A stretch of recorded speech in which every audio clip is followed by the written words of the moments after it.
Hello everyone, and welcome to the Fictional Vortex. So we are back with an interesting movie on what if Naruto was the devil, sage, the lost brother of Zeref. Naruto x Mirajane Strauss fairy tale.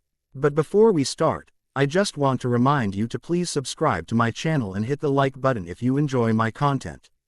Let's start the story. Chapter 1. Echoes of the Forgotten. The evening air in Magnolia carried a peculiar weight, heavy with the scent of impending rain and something else, something ancient and forgotten. Magic tingled across the cobblestones, invisible currents that most citizens could not perceive as they hurried home before the storm broke.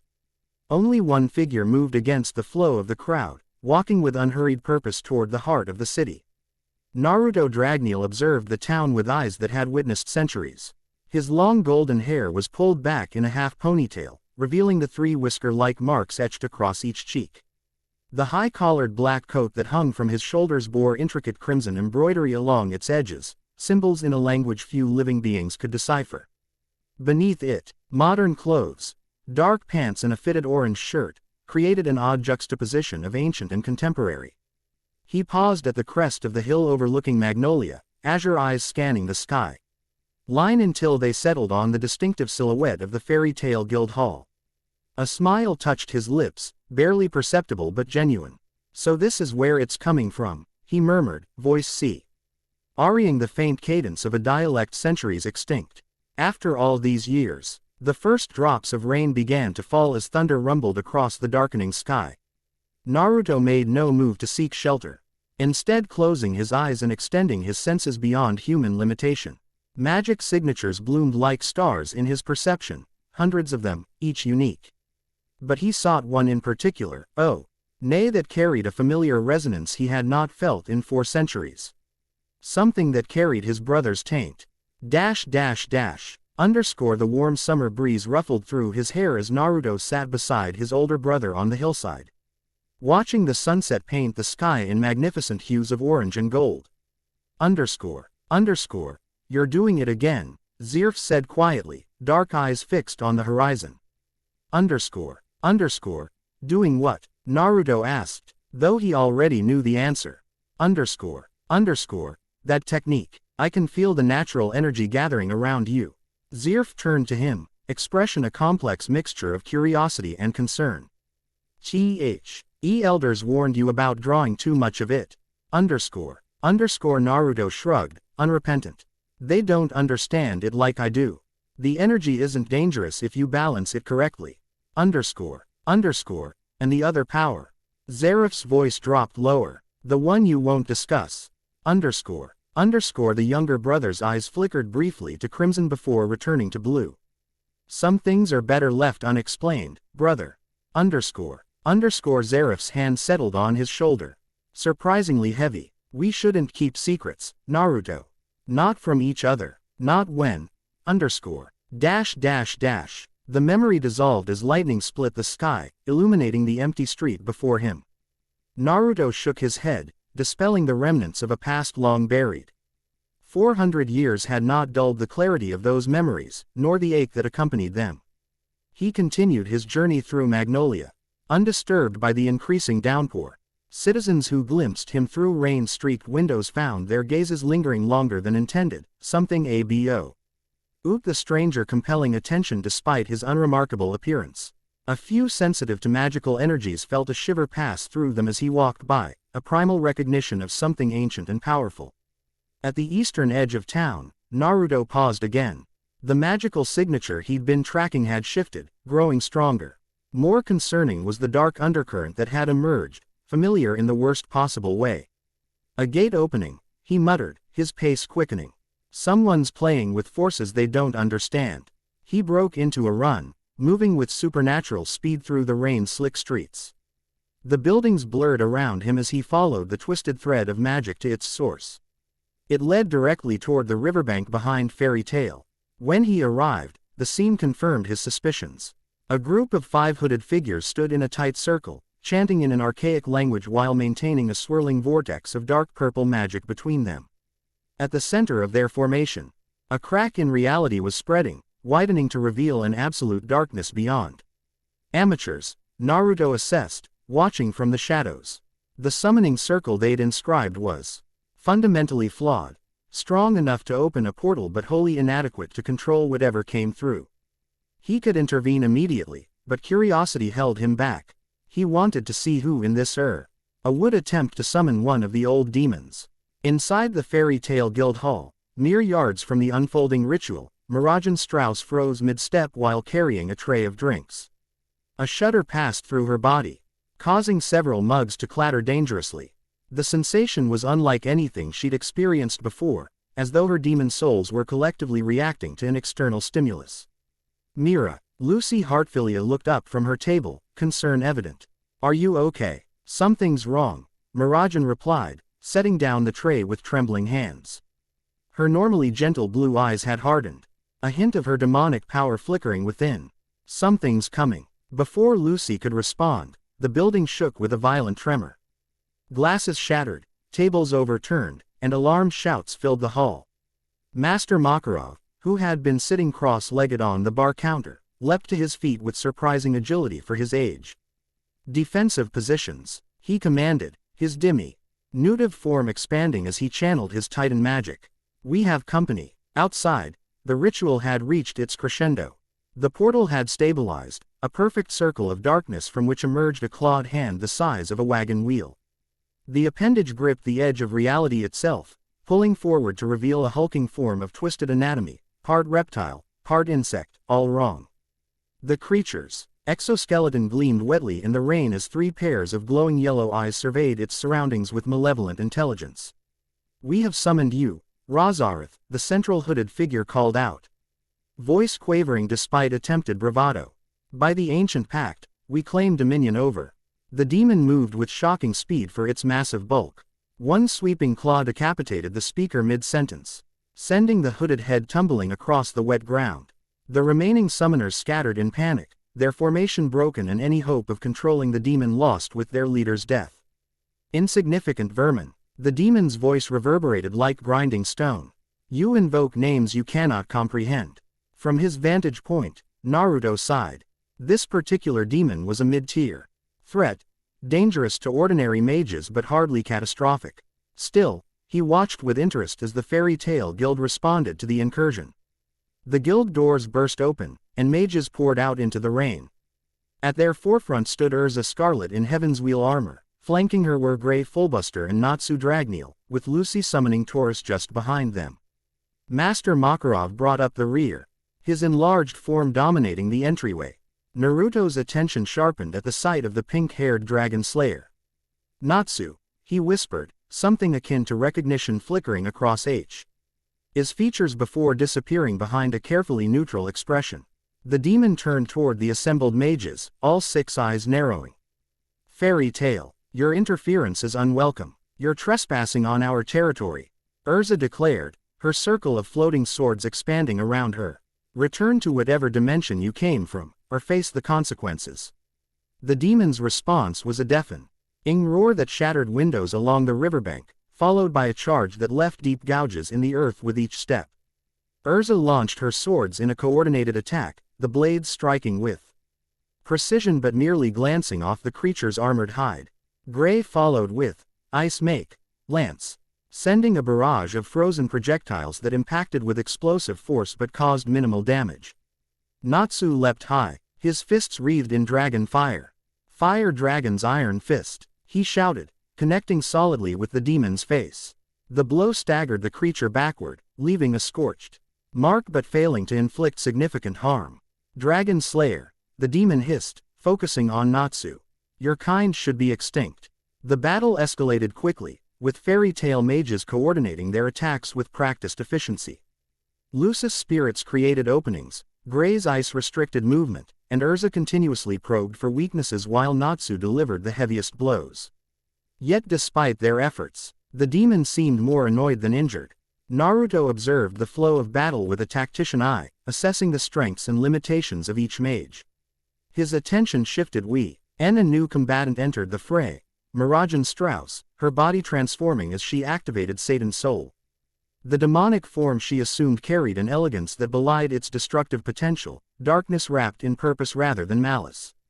Something unexpected happened the moment Mirajane completed her transformation. The summoned demon froze mid-attack, all 6 eyes swiveling toward her with sudden recognition. Impossible, it growled, taking a step back. That soul, you bear the essence of Citri. Mirajane faltered in midair, clearly surprised by the creature's reaction. How do you know? Her question was interrupted as the demon launched itself at her with newfound fury. Thief. Desecrator. Citri was of the 7 gates. Naruto straightened, his casual posture shifting to alertness. This development was unexpected. The demon had recognized one of the souls Mirajane had assimilated, and not just any soul, but one connected to the ancient hierarchy. More importantly, its Riak. Chion suggested a personal connection rather than mere recognition. Mirajane defended herself admirably, matching the demon's ferocity with precise strikes of dark energy. Her Satan soul granted her incredible strength and speed. But the creature's singular focus on her created an opening for her guildmates to attack from multiple angles. Everyone together, Urza commanded, reequipping into her purgatory armor. The fairy tale mages synchronized their magical attacks in a devastating combination that temporarily drove the demon to its knees. The creature recovered quickly, however, smashing a clawed fist into the ground. The resulting shockwave sent the mages flying in all directions. Mirajane recovered first, diving back toward the demon with darkness gathered around her fist. Evil explosion, she cried, unleashing a concentrated blast of dark energy. The demon caught the attack in one massive hand, the energy sizzling but failing to penetrate its palm. Your borrowed power is but a shadow of true demonic might. It mocked, grabbing Mirajane's ankle before she could retreat. With a vicious swing, it slammed her into the ground, then raised its clawed hand for a killing blow. I will reclaim Citri's essence. The moment stretched into eternity for Naruto. He could see every raindrop suspended in the air, could sense each heartbeat of the fallen takeover mage. Movement became a formality rather than a requirement as he stepped between worlds, reappearing between Mirajane and the descending claw. He caught the massive appendage with one hand, halting its momentum completely. The impact created a concussive wave that rippled outward, dispersing the rain in a perfect circle around them. That's enough, Naruto stated, voice quiet but carrying an authority that silenced even the thunder overhead. The demon's eyes widened in shock, its massive body tensing as if struck. This presence, it cannot be. Mirajane stared up at her unexpected savior, taking in the golden hair, whisker marks. And most strikingly, eyes that had shifted from blue to crimson with slitted pupils. Power radiated from him in invisible waves, ancient and overwhelming. You recognize me, Naruto observed, his grip tightening on the demon's claw until the exoskeleton began to crack. Good, that will make this simpler. The devil's sage, the demon hissed, attempting to withdraw its trapped limb. The lost brother of, I said, Naruto interrupted, his free hand forming an unfamiliar seal. That's enough. Golden energy spiraled around his arm, inscribing complex symbols in the air that burned like miniature suns. With a fluid motion, he pressed his palm against the demon's chest. The symbols transferred instantly, sinking beneath the creature's exoskeleton. What have you done? It roared, thrashing in sudden panic. A binding seal, Naruto replied calmly, releasing his hold and stepping back. Specifically designed for entities of your particular hierarchical designation. The demon convulsed as the golden symbols spread throughout its body, visible as glowing lines beneath its armor. You have no right. I was summoned under the Old Covenant. A flawed summoning using corrupted methodology. Naruto corrected, making another series of hand signs. And in any case, the Old Covenants were dissolved 4 centuries ago. He closed his hand into a fist, and the demon's body began to fold inward. Compressed by an invisible force. Its roars diminished to strangled gurgles as its massive form contracted smaller and smaller until only a crystalline sphere the size of a marble remained. Golden runes swirling inside, Naruto caught the sphere between 2 fingers, examining it critically before tucking it into an inner pocket of his coat. The silence that followed was absolute. Even the rain seemed to pause as the fairy tale mages stared in collective astonishment. Mirajane remained on the ground, her Satan soul form dissipating as she gazed up at her rescuer. Who are you? She finally asked, voice barely above a whisper. Naruto turned to her, eyes fading back to azure blue. He extended a hand to help her up, his expression softening. Someone who's been away for a very long time, he answered, pulling her effortlessly to her feet. You have interesting magic, Mirajane Strauss. I've never seen a human successfully integrate a demon soul of Citri's caliber. Before she could respond, Master Makarov approached, his diminutive form restored but his magical presence imposing. You have our gratitude for your assistance, the guild master said, studying Naruto with shrewd eyes that missed nothing. But I find myself sharing my child's curiosity. Who exactly are we thanking? The surrounding guild members had formed a loose circle, wary but not openly hostile. Urza had re-equipped into standard armor but kept a sword manifested. Natsu stared with uncharacteristic intensity, nostrils flaring as if trying to capture a scent just beyond recognition. Naruto, he offered simply. Just Naruto will suffice for now. Makarov's gaze lingered on the embroidered symbols adorning Naruto's coat, ancient scripts that predated modern magical notation. Recognition flickered briefly in his eyes. Those markings, he began, voice carefully controlled.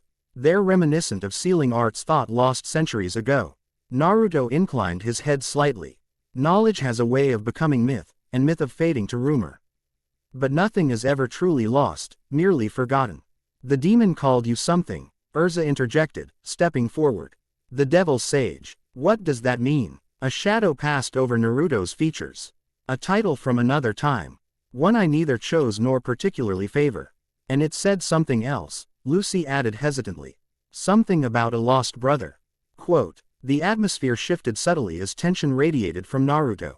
His expression remained neutral, but the air around him seemed to compress, making it momentarily difficult to breathe. Just as quickly, the pressure vanished. The ramblings of a cornered demon, he replied with a dismissive gesture. They're notorious for attempting to distract their opponents with half-truths and provocations. Makarov's eyes narrowed slightly, but he nodded. Whatever the case, you've done us a service today. Fairy Tail honors its debts. Please, join us inside out of this rain. A hot meal and dry clothes are the least we can offer. As if on cue, the rain intensified, drumming against the cobblestones with renewed vigor. Naruto glanced toward the portal the demon had emerged from, now just a fading wisp of purple energy, before turning back to the guild master. I accept your hospitality, Makarov Drayar of Fairy Tail, he said with a slight bow that carried the weight of old-world formality. Though I require neither dry clothes nor sustenance. The group began moving toward the guild hall, conversations breaking out among the members as they processed the strange encounter. Mirajane fell into step beside Naruto, studying him with open curiosity. You knew my name, she observed. And recognized my magic. Yes, he acknowledged. But more importantly, I recognized what you carry within you. She tensed slightly. My Satan souls, he corrected gently. Plural, and they aren't merely borrowed powers or magical constructs, as most in this era believe. They're fragments of actual demonic entities, conscious essences that have formed a symbiotic bond with your own soul.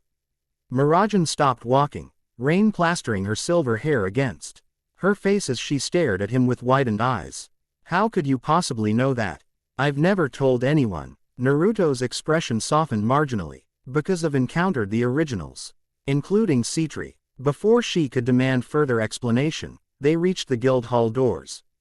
The warmth and light that spilled out created a stark contrast to the storm-darkened exterior.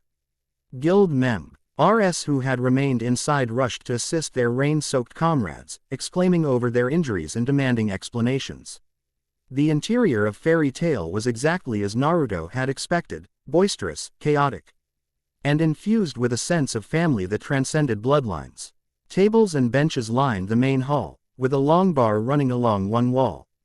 Despite the recent attack, the atmosphere quickly reverted to one of celebration. Members raising mugs to toast their victory over the demon. Naruto observed it all with quiet assessment, cataloging faces and magical signatures. His gaze lingered briefly on Natsu, who was being fussed over by a blue exceed despite insisting his injuries were inconsequential. There was nothing in the Dragon Slayer's features to suggest recognition, yet Naruto couldn't help but search for traces of the infant brother he had once known. Here, Mirajane said, returning to his side and offering a towel. You may not need dry clothes, but you're dripping all over our floor. He accepted with a nod of thanks, methodically drying his golden hair while continuing his surveillance of the guild.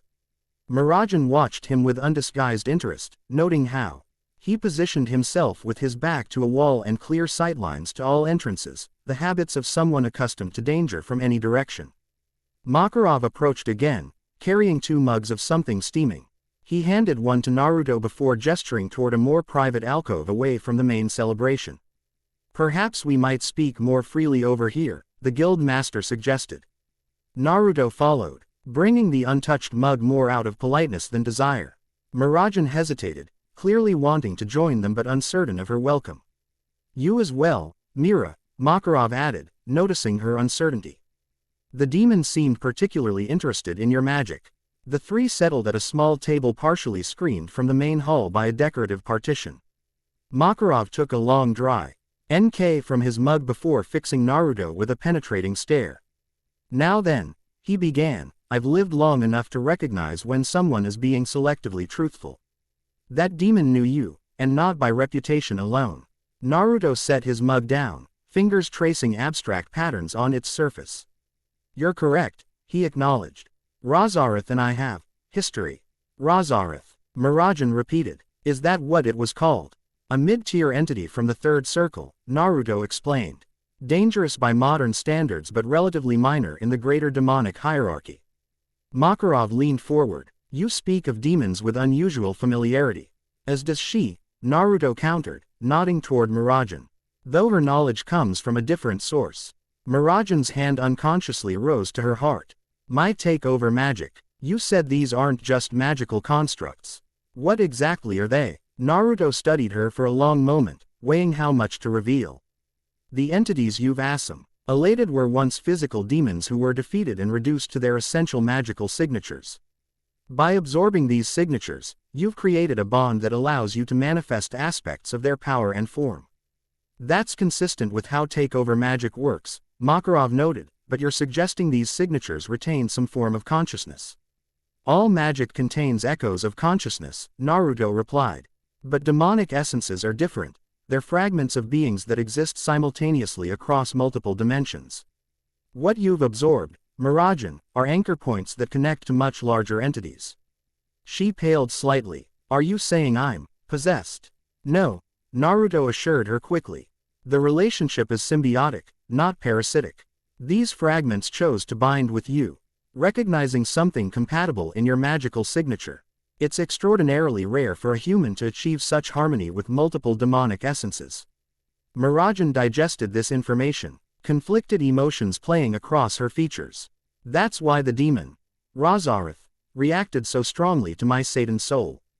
It recognized Citri." "Precisely." Naruto nodded. "In the demonic hierarchy, Tri was quite prominent, one of the 72 pillars in the original covenant." "Original covenant," Makarov interjected, his expression growing increasingly troubled. "These terms suggest an organized structure to demonic entities that contradicts modern understanding." A wry smile touched Naruto's lips. "Modern understanding has forgotten more than it knows. Demons aren't merely corrupted GIC or manifestations of negative emotions, as your textbooks claim. They're an ancient race with their own civilization, hierarchies, and laws." "And how do you know all this?" Mirajane asked, leaning forward. "How did you contain that demon so easily when our combined attacks barely scratched it?" The direct question hung in the air between them. Naruto's expression closed off slightly as he considered his response. "Because I helped establish many of those hierarchies and covenants," he finally answered, his voice dropping to ensure only they could hear. 4 centuries ago, when the boundaries between dimensions were less defined." Makarov's eyes widened almost imperceptibly. "That would place you in the era of Zeref," Naruto confirmed, the name heavy with unspoken history. "Yes." A tense silence followed this revelation. Makarov's expression grew guarded while Mirajane looked between them with growing concern. "Zeref, the Black Wizard," she whispered. "What connection do you have with him?" Before Naruto could respond, a commotion from the main hall drew their attention. The remaining summoners who had fled during the demon's attack had been captured and brought before the guild. They knelt on the floor, hands bound behind their backs while Urza and several others stood guard. "Master," Urza called, noticing their group. We caught these cultists trying to escape the city. They were responsible for summoning the demon. Makarov sighed heavily, rising from his seat. I'll deal with this. We'll continue our conversation afterward, he added to Naruto, the saint. A tenant carrying both promise and warning. As the guild master walked away, Mirajane remained, her blue eyes fixed on Naruto with renewed intensity. You didn't answer my question, she said quietly. No, he acknowledged, I didn't. Instead of pressing further, she changed tactics. That sealing technique you used, I've never seen magic like that before. It's not exactly magic, at least not as you understand it. Naruto explained, somewhat relieved by the change in subject. It's a form of energy manipulation that predates the current magical system. Could you teach something like that? The question surprised him. Possibly, though it would require a compatible energy system. Your demonic connections might actually make you more receptive than most. Their conversation was erupted as one of the captured cultists broke free from his captors, lunging across the hall with unexpected speed. Before anyone could react, the man was directly in front of Naruto, thrusting a ceremonial dagger toward his heart. For Master Zeref, the cultist cried, death to the betrayer. Naruto didn't flinch or move to defend himself. Instead, he locked eyes with his attacker, his irises bleeding to crimson. The cultist froze mid-strike, the dagger a hair's breadth from Naruto's chest. Your devotion is misplaced, Naruto stated calmly, making no move to disarm the man. Zeref neither knows nor cares about your existence. Quote, blasphemy. The cultist hissed, trembling with the effort to complete his strike yet unable to move. The great Zeref will return and cleanse this world of the unworthy. Naruto's expression softened with something like pity. Zeref never left, and his goals were never what you imagine them to be. With a casual gesture, he pushed the dagger aside. The cultist collapsed to his knees, breath coming in harsh gasps as if released from an invisible grip. Urza and Gray rushed over, restraining the man once more. How did you do that? Gray demanded, eyeing Naruto with newfound wariness. You didn't even move. A simple application of will, Naruto replied, rising from his seat.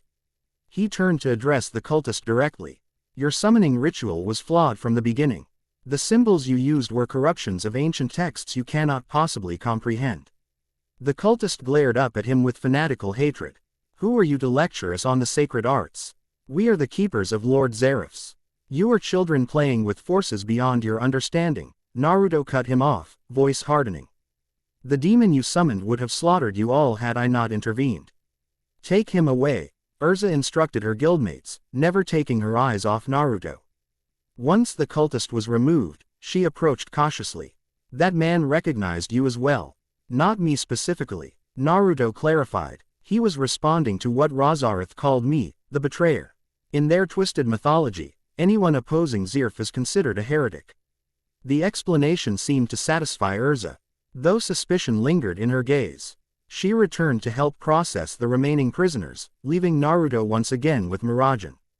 You're being very careful with your answers, Mirajane observed, rising to stand beside him. Naruto glanced down at her, momentarily struck by the intelligence behind her gentle demeanor. Truth is a weapon, he replied. One that's hold be wielded with precision rather than abandoned to chaos. Is that philosophy from your time, or something you've developed over the centuries? She asked, a hint of challenge in her voice. He questioned drew a genuine chuckle from him, the sound rusty as if rarely used. Perceptive. Both, perhaps. When you've lived as long as I have, distinguishing between original thoughts and accumulated wisdom becomes difficult. Their conversation was again interrupted, this time by Natsu Dragneel. The fire dragon slayer approached with uncharacteristic hesitancy, his sharp gaze fixed on Naruto with an intensity that suggested he was trying to solve a particularly difficult puzzle. Hey, he began without preamble, have we met before? There's something about your scent that's familiar. The question struck closer to truth than Naruto had anticipated. He maintained his neutral expression with practiced ease. I don't believe so, he replied carefully. I've been away from Fury for quite some time. Natsu frowned, unconvinced. Yeah, but it's not just that.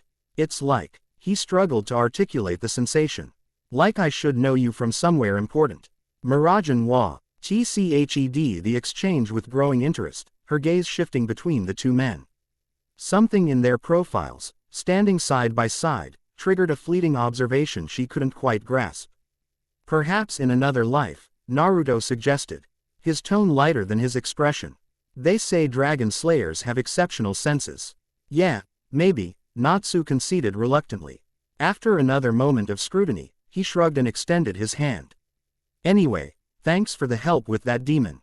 I'm Natsu Dragneel. The surname hung in the air between them, laden with unspoken significance. Naruto accepted the handshake, his grip carefully modulated. Naruto, he replied simply, offering no surname of his own. Their hands remained clasped a moment longer than normal, a current of something indecipherable passing between them. Natsu's expression flickered with confusion before he withdrew, rubbing his palm unconsciously against his vest. Weird, he muttered, more to himself than anyone else. With a final perplexed glance, he rejoined his team across the hall. That was interesting, Mirajane commented once he was out of earshot. Natsu doesn't usually react to people that way. Dragon slay. Ers are sensitive to certain magical signatures, Naruto deflected. It's nothing significant. Before Mirajane could probe further, Master Makarov returned, his expression grave. The cultists have been turned over to the Rune Knights. He informed them. They'll be transported to the Magic Council for questioning. They won't have much useful information, Naruto predicted. They're merely elites following corrupted instructions they don't understand. Perhaps, Makarov agreed, but that's for the council to determine. He gestured toward his office on the second floor. Now, I believe we have a conversation to finish. As they climbed the stairs, the activity in the guild hall gradually returned to normal. Members drank, argued, and laughed as if a demonic incursion hadn't occurred just hours before.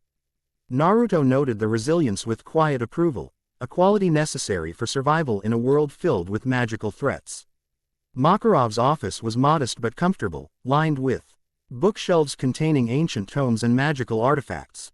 A large desk dominated the center, stacked with papers that attested to the administrative burden of running a guild. The master cleared a space and indicated chairs for his guests before taking his own seat. Now, he began, folding his hands on the desk. You've implied you're centuries old, familiar with ancient demonic hierarchies, and from the same era as Zeref himself. Under normal circumstances, I might dismiss such claims as delusion or deception, but your abilities suggest otherwise. Naruto inclined his head in acknowledgement. Your skepticism is reasonable. The cultist called you betrayer, Mirajane added. And the demon seemed about to call you the lost brother, before you interrupted it. Makarov's eyes sharpened. Brother, of whom? A long silence followed as Naruto weighed his options. Finally, he sighed, the sound carrying the weight of centuries. Very well, he conceded. Some truth, then, as a courtesy for your hospitality. He straightened in his chair, his presence somehow expanding to fill the room. I am Naruto Dragneel, firstborn of the Dragneel family. Zeref was my younger brother. Revelation landed like a physical blow. Makarov's eyes widened in shock while Mirajane gasped audibly. Dragneel, Makarov repeated. Like Natsu. Yes, Naruto confirmed. Though that connection is complicated. You're claiming to be the brother of the most notorious dark wizard in history, Makarov stated, magical power unconsciously gathering around him in response to perceived threat. A wizard who lived 400 years ago. I make no claims, Naruto corrected calmly. I merely state facts. Whether you choose to believe them is your prerogative. If you're truly who you say, Mirajane interjected. Why reveal yourself now, after so many centuries? Naruto's expression darkened slightly. Because something has disturbed the balance I've maintained for 400 years. The demonic gate that opened tonight shouldn't have been possible without specific knowledge that was supposedly lost. What knowledge? Makarov pressed. The original demonic covenants, Naruto explained. Contracts and bindings established between our world and the demonic realms. Most were sealed or nullified centuries ago, but someone has uncovered fragments of the old rites. The cultists. No, Naruto dismissed with certainty. They were merely tools, puppets following instructions they didn't understand. The real concern is whoever provided those instructions. Makarov leaned back in his chair, the weight of this information settling heavily on his shoulders. And you believe this is connected to your brother? To Zeref? I don't know, Naruto admitted, a rare uncertainty crossing his features. Zeref's goals were never straightforward, even when we were young. After centuries of isolation and his curse, it's difficult to predict his actions. The curse of contradiction, Makarov murmured. The more he valued life, the more death he caused. Naruto's eyes flickered with surprise. Your historical knowledge is impressive, Master Makarov. When you've lived as long as I have, though nowhere near your claimed age, you accumulate obscure information, the guild master replied dryly. The question remains, what do you intend to do now that you're here? Investigate, Naruto answered simply. Find the source of these corrupted summoning rituals and determine who's distributing them. And, he hesitated fractionally, confirm whether my brother is directly involved. Mirajane, who had been contemplating silently, suddenly straightened. You said my demon souls might make me more receptive to your sealing techniques. Were you suggesting I could help you? Both men turned to her with varying degrees of surprise. Naruto recovered first, his expression thoughtful. It's possible, he acknowledged. Your unique connection to multiple demonic entities gives you a perspective few possess in this era. You might perceive patterns others would miss. Makarov frowned slightly. Mira, this could be dangerous. We know almost nothing about our guest beyond his own assertions. With respect, Master, she replied gently but firmly, if what he says is true, if someone is reviving ancient demonic covenants, then this concerns all of us, especially me. My magic connects directly to these entities. The guild master sighed, recognizing the determination in her eyes. I see your mind is made up. However, he turned back to Naruto, I have conditions. I expected nothing less, Naruto replied with a hint of amusement. First, whatever investigation you conduct will be reported back to Fairy Tail. Second, Mirajane will not be placed in unnecessary danger. And third, his voice hardened slightly, if we discover any deception in your story, any hidden agenda that threatens our family, you will answer to me personally. The threat might have seemed comical coming from the diminutive old man, but Naruto recognized the immense magical power contained in that small frame. Makarov Drayar had earned his title as one of the 10 wizard saints. Agreed, Naruto stated simply. Though I would add my own condition.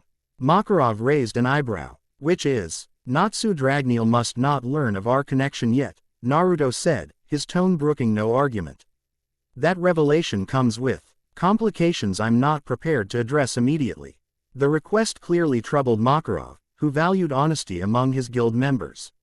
After a moment's consideration, he nodded reluctantly. Very well, though I dislike keeping secrets from my children. This arrangement is temporary, pending verification of your claims. The negotiation concluded, they rose from their seats. As they prepared to leave the office, Makarov added one final question. You introduced yourself as Naruto Dragneel, brother of Zeref. But the demon called you something else, the Devil Sage. What does that title mean? A shadow passed over Naruto's features, ancient and heavy. It refers to a particular form of power I mastered long ago, the simultaneous channeling of natural energy and demonic essence. A contradiction that should, by all laws of magic, be impossible. Like combining light and darkness, Mirajane suggested. More fundamental than that, Naruto corrected. Natural energy is the essence of balance and harmony, the power that flows through all living things, maintaining order and connection. Demonic energy is inherently chaotic and disruptive, Brea. King boundaries between dimensions and corrupting established patterns. And you can wield both simultaneously? Makarov asked, unable to hide his astonishment.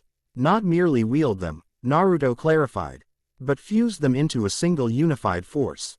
That is the power of the Devil Sage. As they descended the stairs back to the main hall, Mirajane's mind raced with implications. If even half of what Naruto claimed was true, his power must be beyond anything currently known in Fury. Yet he carried it with such casual ease, as if accustomed to its weight after centuries of bearing it. Where are you staying in Magnolia? She asked as they reached the bottom of the stairs. The question seemed to catch Naruto off guard. I hadn't considered accommodations. Physical comfort is less of a concern when you've lived as long as I have. Nonsense, she declared with the gentle firmness that was her trademark. Everyone needs somewhere to rest, regardless of age. We have spare rooms here at the guild. That's unnecessary. I insist, Mirajane interrupted, her smile pleasant but unyielding. Besides, if we're to work together, proximity will be advantageous. Naruto regarded her thoughtfully. In 4 centuries of existence, few humans had shown him such immediate, uncomplicated kindness. It was disarming. Very well, he conceded. I accept your hospitality, Mirajane Strauss. As they made arrangements for his temporary lodging, neither noticed Natsu watching from across the hall, his expression troubled as he absently rubbed the hand that had shaken Naruto's. Beside him, Happy munched on a fish, oblivious to his partner's uncharacteristic silence. Something wrong, Natsu? The Exceed finally asked, noticing his friend's distraction. I don't know, Natsu admitted quietly. But that guy, there's something about him that feels important. Like I'm forgetting something I shouldn't have forgotten. In the dormitory wing of the guild hall, Mirajane showed Naruto to a modest but comfortable room. It contained a single bed, a small writing desk, and a window overlooking Magnolia's eastern district. It's not much, she apologized, but it's clean and private.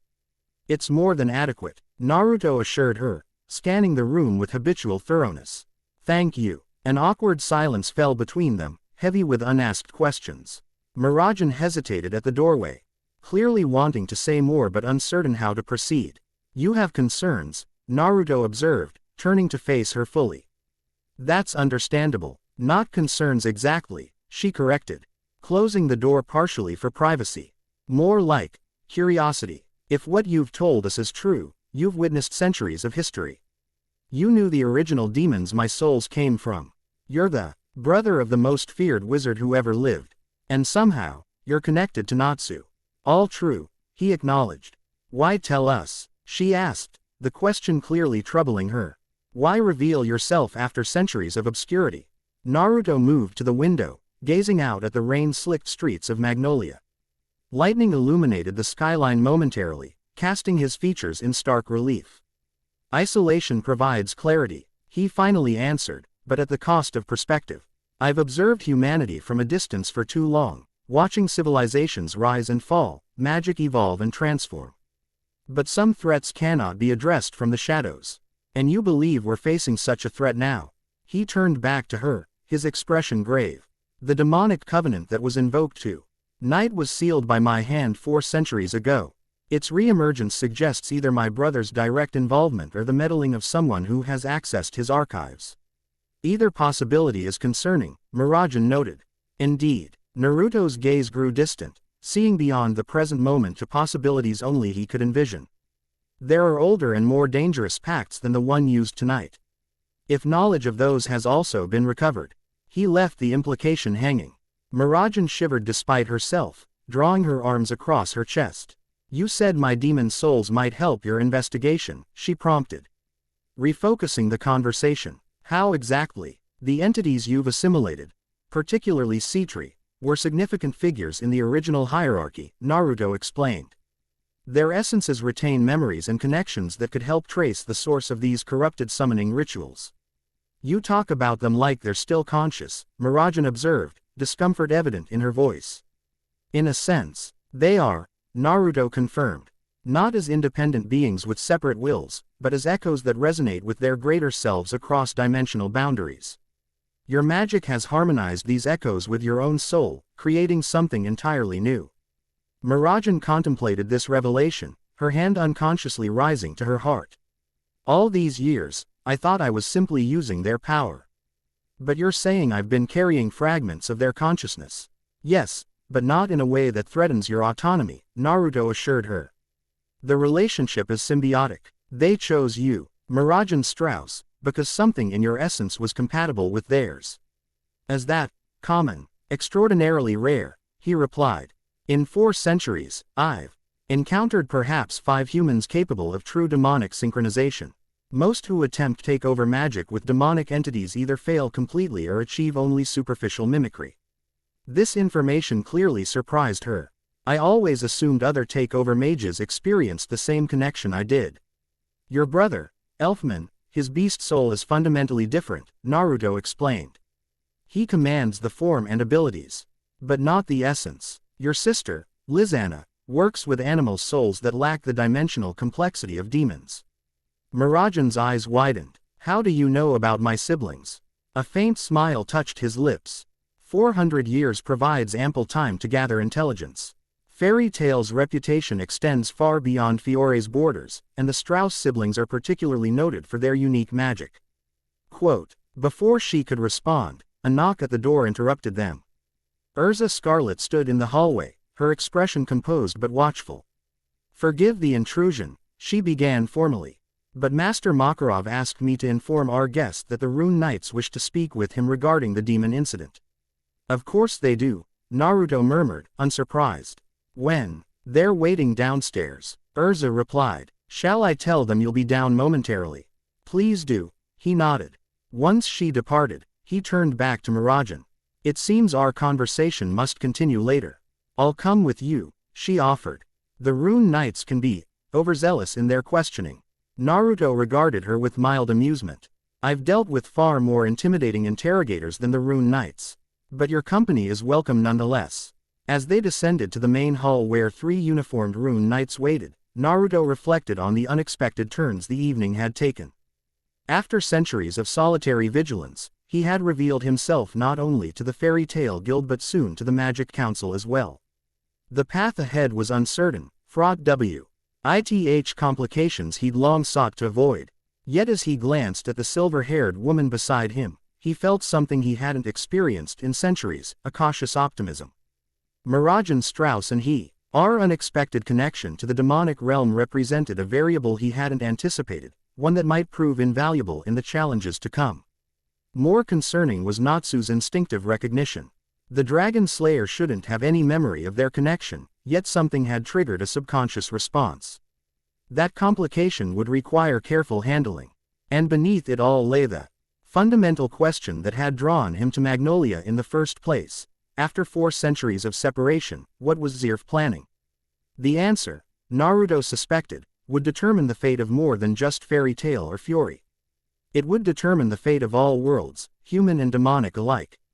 Chapter 1 and Chapter 2, Trial by Fire. Dawn arrived in Magnolia with reluctant grace. Naruto stood at the window of his temporary quarters in Fairy Tale's dormitory wing, watching as golden light spilled across the awakening city. The storm had passed during the night, leaving behind a crystalline clarity to the air that only followed significant rainfall. 4 centuries of existence had not diminished his appreciation for such simple beauties. The meeting with the Rune Knights the previous evening had been predictably bureaucratic. Questions about his identity, his knowledge of the demon, his purpose in Magnolia. He had provided answers that were technically truthful while revealing little of substance. Mirajane had remained by his side throughout, occasionally intervening when the questioning became circular or unnecessarily aggressive. A soft knock at his door drew him from his contemplation. It's open, he called. Turning from the window, Mirajane entered, already dressed in her signature maroon dress, a tray balanced in her hands. The aroma of fresh coffee and warm bread preceded her. Good morning, she greeted with a sunny smile. I thought you might appreciate breakfast. Thoughtful, though unnecessary, Naruto replied, gesturing toward the untouched bed. I don't require sleep or sustenance as humans do. You don't sleep. Mirajane set the tray on the small desk, curiosity evident in her expression. I can, he clarified, but it's a choice rather than a necessity. Centuries of existence led to adaptations. She studied him with renewed interest. You never explained how you've lived so long. Is it a form of magic? Or something to do with your connection to demons? Naruto's expression shifted subtly, ancient shadows passing behind his eyes. Neither exactly. Let's call it an unintended consequence of choices made long ago. Before Mirajane could press further, he changed the subject. The Rune Knights seemed satisfied with our explanation of yesterday's events. For now, she agreed, pouring coffee into 2 cups. Though I suspect the Magic Council will have further questions once they've fully debriefed the cultists. Speaking of which, she hesitated, clearly uncertain how to phrase her next question. You're wondering about my connection to Zeref? Naruto surmised, accepting the offered cup with a nod of thanks. And by extension, to Natsu. Yes, she admitted. It seems extraordinary that 3 Dragneels would converge here, now, after centuries apart. Naruto took a deliberate sip of coffee, gathering his thoughts. The beverage was excellent, rich and complex without bitterness. He savored it momentarily before responding. There are no coincidences when it comes to my brother, he finally stated. Every apparent random event serves some purpose in his calculus. The challenge is determining what that purpose might be after centuries of isolation have shaped his thinking. And Natsu, Mirajane pressed gently, how does he fit into this? A fractional hesitation. That's complicated. Natsu's connectee. On to Zeref and myself is best addressed when I have more complete information. Though clearly unsatisfied with this response, Mirajane didn't push further. Instead, she gestured toward the untouched plate of food. Even if you don't need to eat, you might still enjoy it. I baked the bread myself this morning. The simple, domestic statement stood in stark contrast to their weighty discussion. Naruto found himself appreciating the normality of it, a reminder of human rhythms he'd observed but rarely participated in for centuries. Then I would be remiss to decline, he replied, breaking off a piece of the still warm bread. The texture was perfect, the crust crackling slightly between his fingers. As they shared this impromptu breakfast, Mirajane briefed him on Fairy Tail's daily routine. NES and the temperaments of its key members.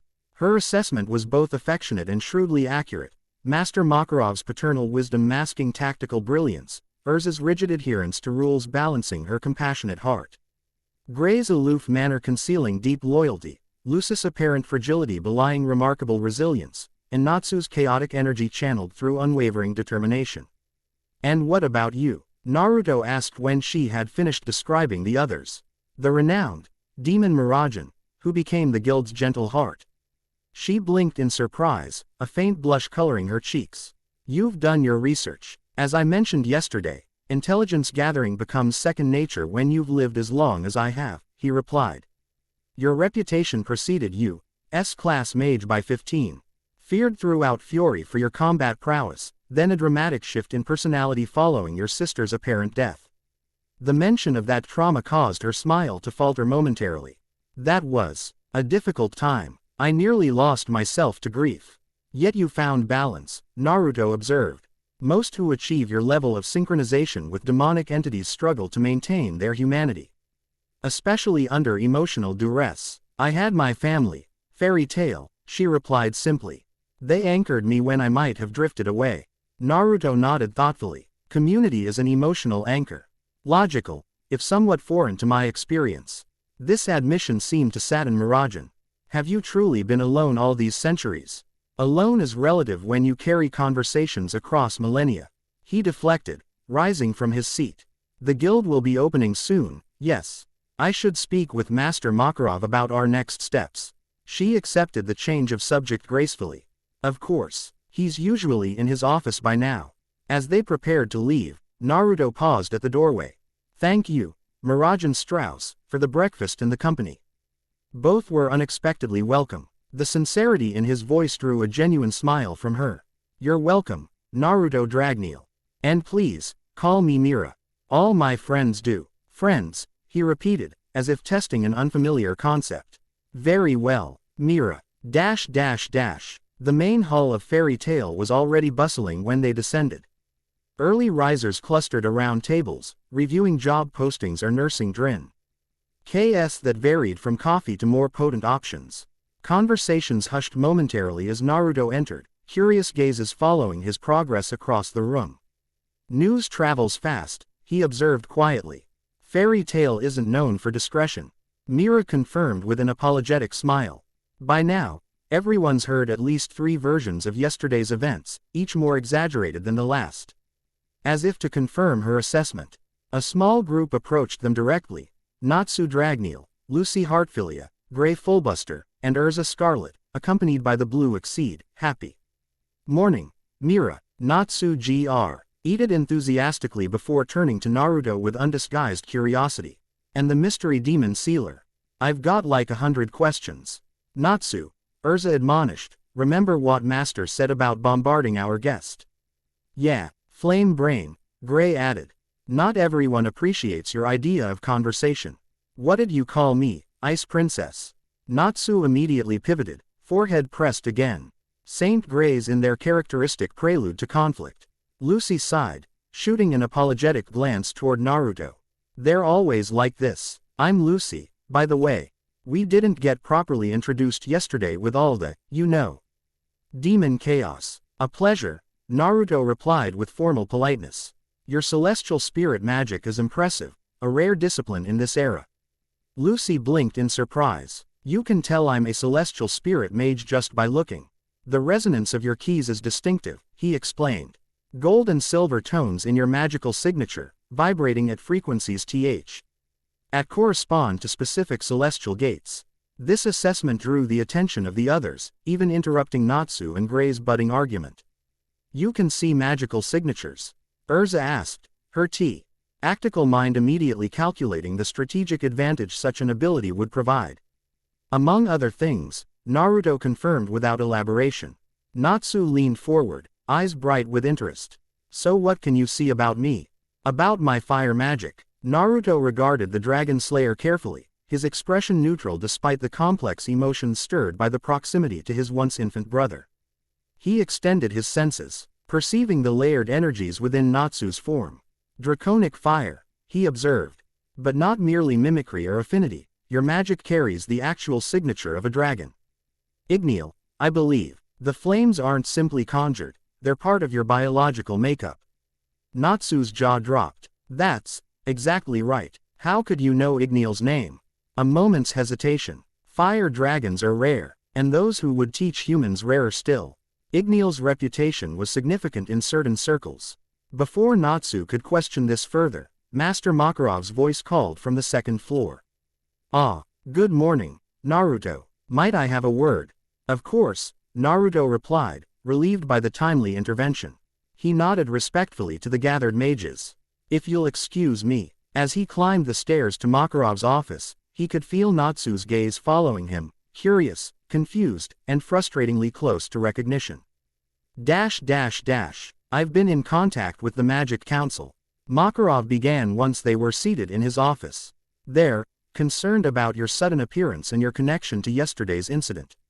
Predictable, Naruto replied. Brr, Akrases fear what they cannot categorize. Makarov chuckled. Indeed, they've requested, rather insistently, that you present yourself at their headquarters for a formal interview. And what did you tell them? That you're currently assisting Fairy Tail with an investigation into demonic summoning rituals and that I would personally vouch for your conduct. The guild master's eyes twinkled mischievously. I may have implied that attempting to detain you would be both futile and potentially catastrophic. This drew a rare smile from Naruto. A diplomatic exaggeration. Perhaps not, Makarov replied, suddenly serious. Which brings me to my next point. While I've provisionally accepted your explanation of your identity and purpose, many in my guild remain skeptical, understandably so. You're suggesting I need to earn their trust. I'm suggesting, Makarov corrected gently, that if you intend to work alongside Fairy Tail, particularly with Mirajane, demonstrating your abilities transparently would ease concerns. Naruto considered this, weighing centuries of ingrained caution against present necessity. What exactly did you have in mind? A controlled demonstration, Makarov proposed. Urza has already volunteered to test your combat capabilities. Urza Scarlet wishes to fight me. Naruto clarified, one eyebrow raised slightly. She expressed it as a calibrated assessment of martial proficiency. Makarov quoted with amusement, but essentially, yes. She's our strongest female S-class mage and takes the guild's safety very seriously. Naruto understood the unspoken implication. If he could earn Urza's respect, much of the guild would follow her lead. A logical approach, if somewhat direct. Very well, he agreed. When and where does she wish to conduct this assessment? This afternoon, at the training grounds behind the guild, Makarov replied, clearly pleased by his acquiescence. Nothing to the death, of course, just a friendly spar to establish mutual respect. Of course, Naruto echoed, his tone suggesting he found the clarification unnecessary. In the meantime, I'd like to examine the site of yesterday's summoning. The residual energies may provide insights into who orchestrated it. Makarov nodded. Mirajane can show you the way. And speaking of Mira, his expression grew more serious. She seems quite taken with you and your knowledge of her magic. Her connection to demonic entities is extraordinary, Naruto stated, and potentially vital to my investigation. Just be careful with her, Makarov cautioned. Mira H. has experienced significant trauma related to her takeover abilities. Her heart is open and giving, but more vulnerable than she shows. The warning carried genuine concern rather than threat. Naruto inclined his head respectfully. I understand, Master Makarov. My intention is to help her better understand her unique magic, not exploit it. Good, Makarov replied, visibly relaxing. Then I believe we understand each other. I'll inform Urza to prepare for your match at 2 o'clock. As Naruto descended back to the main hall, he reflected on how quickly he'd been drawn into Fairy Tail's orbit. After centuries of solitary vigilance, the sudden immersion in guild politics and interpersonal dynamics was disorienting. Yet there was also something refreshing about the directness of their approach. No Byzantine plots or centuries-long schemes, just open challenges and honest concerns. Mirajane waited at the bottom of the stairs, her expression brightening as she saw him. How did it go? Productive, he replied, though apparently I'm scheduled for combat with Urza Scarlet this afternoon. Oh, Mirajane's eyes widened slightly. That's unexpected. Urza doesn't usually challenge newcomers directly. Your master suggested it would help establish trust. Mirajane nodded thoughtfully. It makes sense. Urza values strength and skill above most things. If she acknowledges your abilities, others will follow her lead. So I've been informed, Naruto commented dryly. Before that, however, I'd like to examine the site of yesterday's summoning. The magical residue may still be present. Of course, she agreed readily. Let me just tell Kanana she'll need to cover the bar.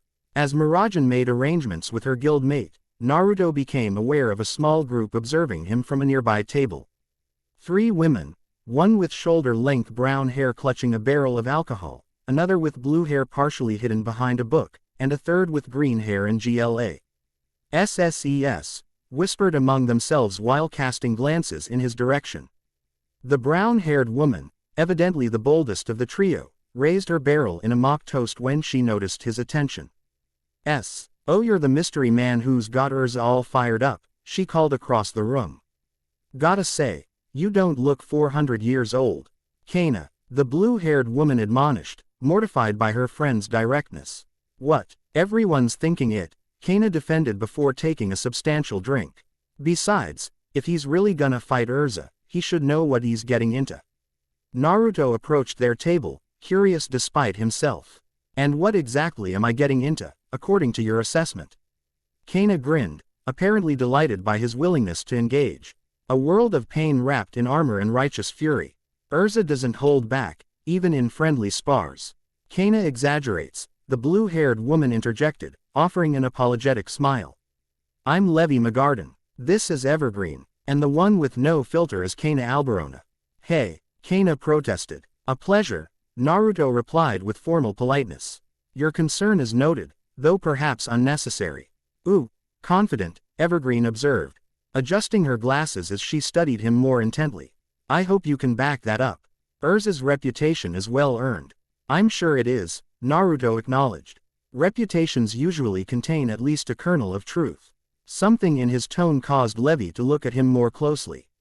The master mentioned you're from a long time ago. Is it true you knew Zeref personally? The question drew curious glances from nearby tables. Naruto could feel the attention of the guild focusing on him, waiting for his response. Yes, he confirmed simply. Though the Zeref I knew, and the Black Wizard of legend have significant differences. Time changes perspectives, and history is written by survivors with imperfect information. This cryptic answer seemed to fascinate Levi. I'd love to hear more about the historical context of that period. Our records from 4 centuries ago are fragmentary at best. Perhaps another time, Naruto deflected politely as Mirajane returned to his side. I have some investigation to conduct first. Ready when you are, Mira announced cheerfully. The summoning site should still be mostly undisturbed. Naruto nodded his farewell to the 3 women, aware of the speculative gazes following their departure. Guild dynamics were more complex than he had initially assessed, informal information networks overlapping with friendship groups and power hierarchies. Interesting, if somewhat exhausting to navigate after centuries of solitude. They seem nice, Mirajane commented as they exited the guild hall. Kana can be a bit forward, but she has a good heart. The social dynamics of your guild are intricate, Naruto observed. Mirajane laughed softly. That's one way to put it. We're family, dysfunctional at times, but fiercely loyal. Family, Naruto repeated, the word carrying peculiar weight. An interesting concept. Something in his tone caused Mirajane to glance at him curiously, but she didn't press the matter as they made their way to the riverbank behind the guild. The summoning site retained clear evidence of the previous night's events. The ground was scorched in a perfect circle 10 meters in diameter, with intricate patterns etched into the soil by magical energy. 5 smaller circles marked the positions where the cultists had stood, and at the center, a blackened crater indicated where the portal had opened. Naruto crouched at the edge of the circle, examining the patterns with critical attention. His fingers traced the air just above the markings, sensing rather than touching the residual energy. Corrupted abyssal script, he murmured, merged with elements of Zeref's binding formulas. Whoever designed this had access to authentic source material but limited understanding of the underlying principles. Mirajane knelt beside him, studying the markings with newfound interest. Can you read it? Parts, he confirmed. The outer ring contains traditional invocation phrases, by ancient pact. Through veils of reality, standard ceremonial language. But here, he indicated a section where the patterns grew more chaotic, the syntax breaks down. They've substituted modern magical formulas for gaps in their knowledge. Is that what allowed the demon to break free? The inconsistent translation. Naruto nodded, impressed by her insight.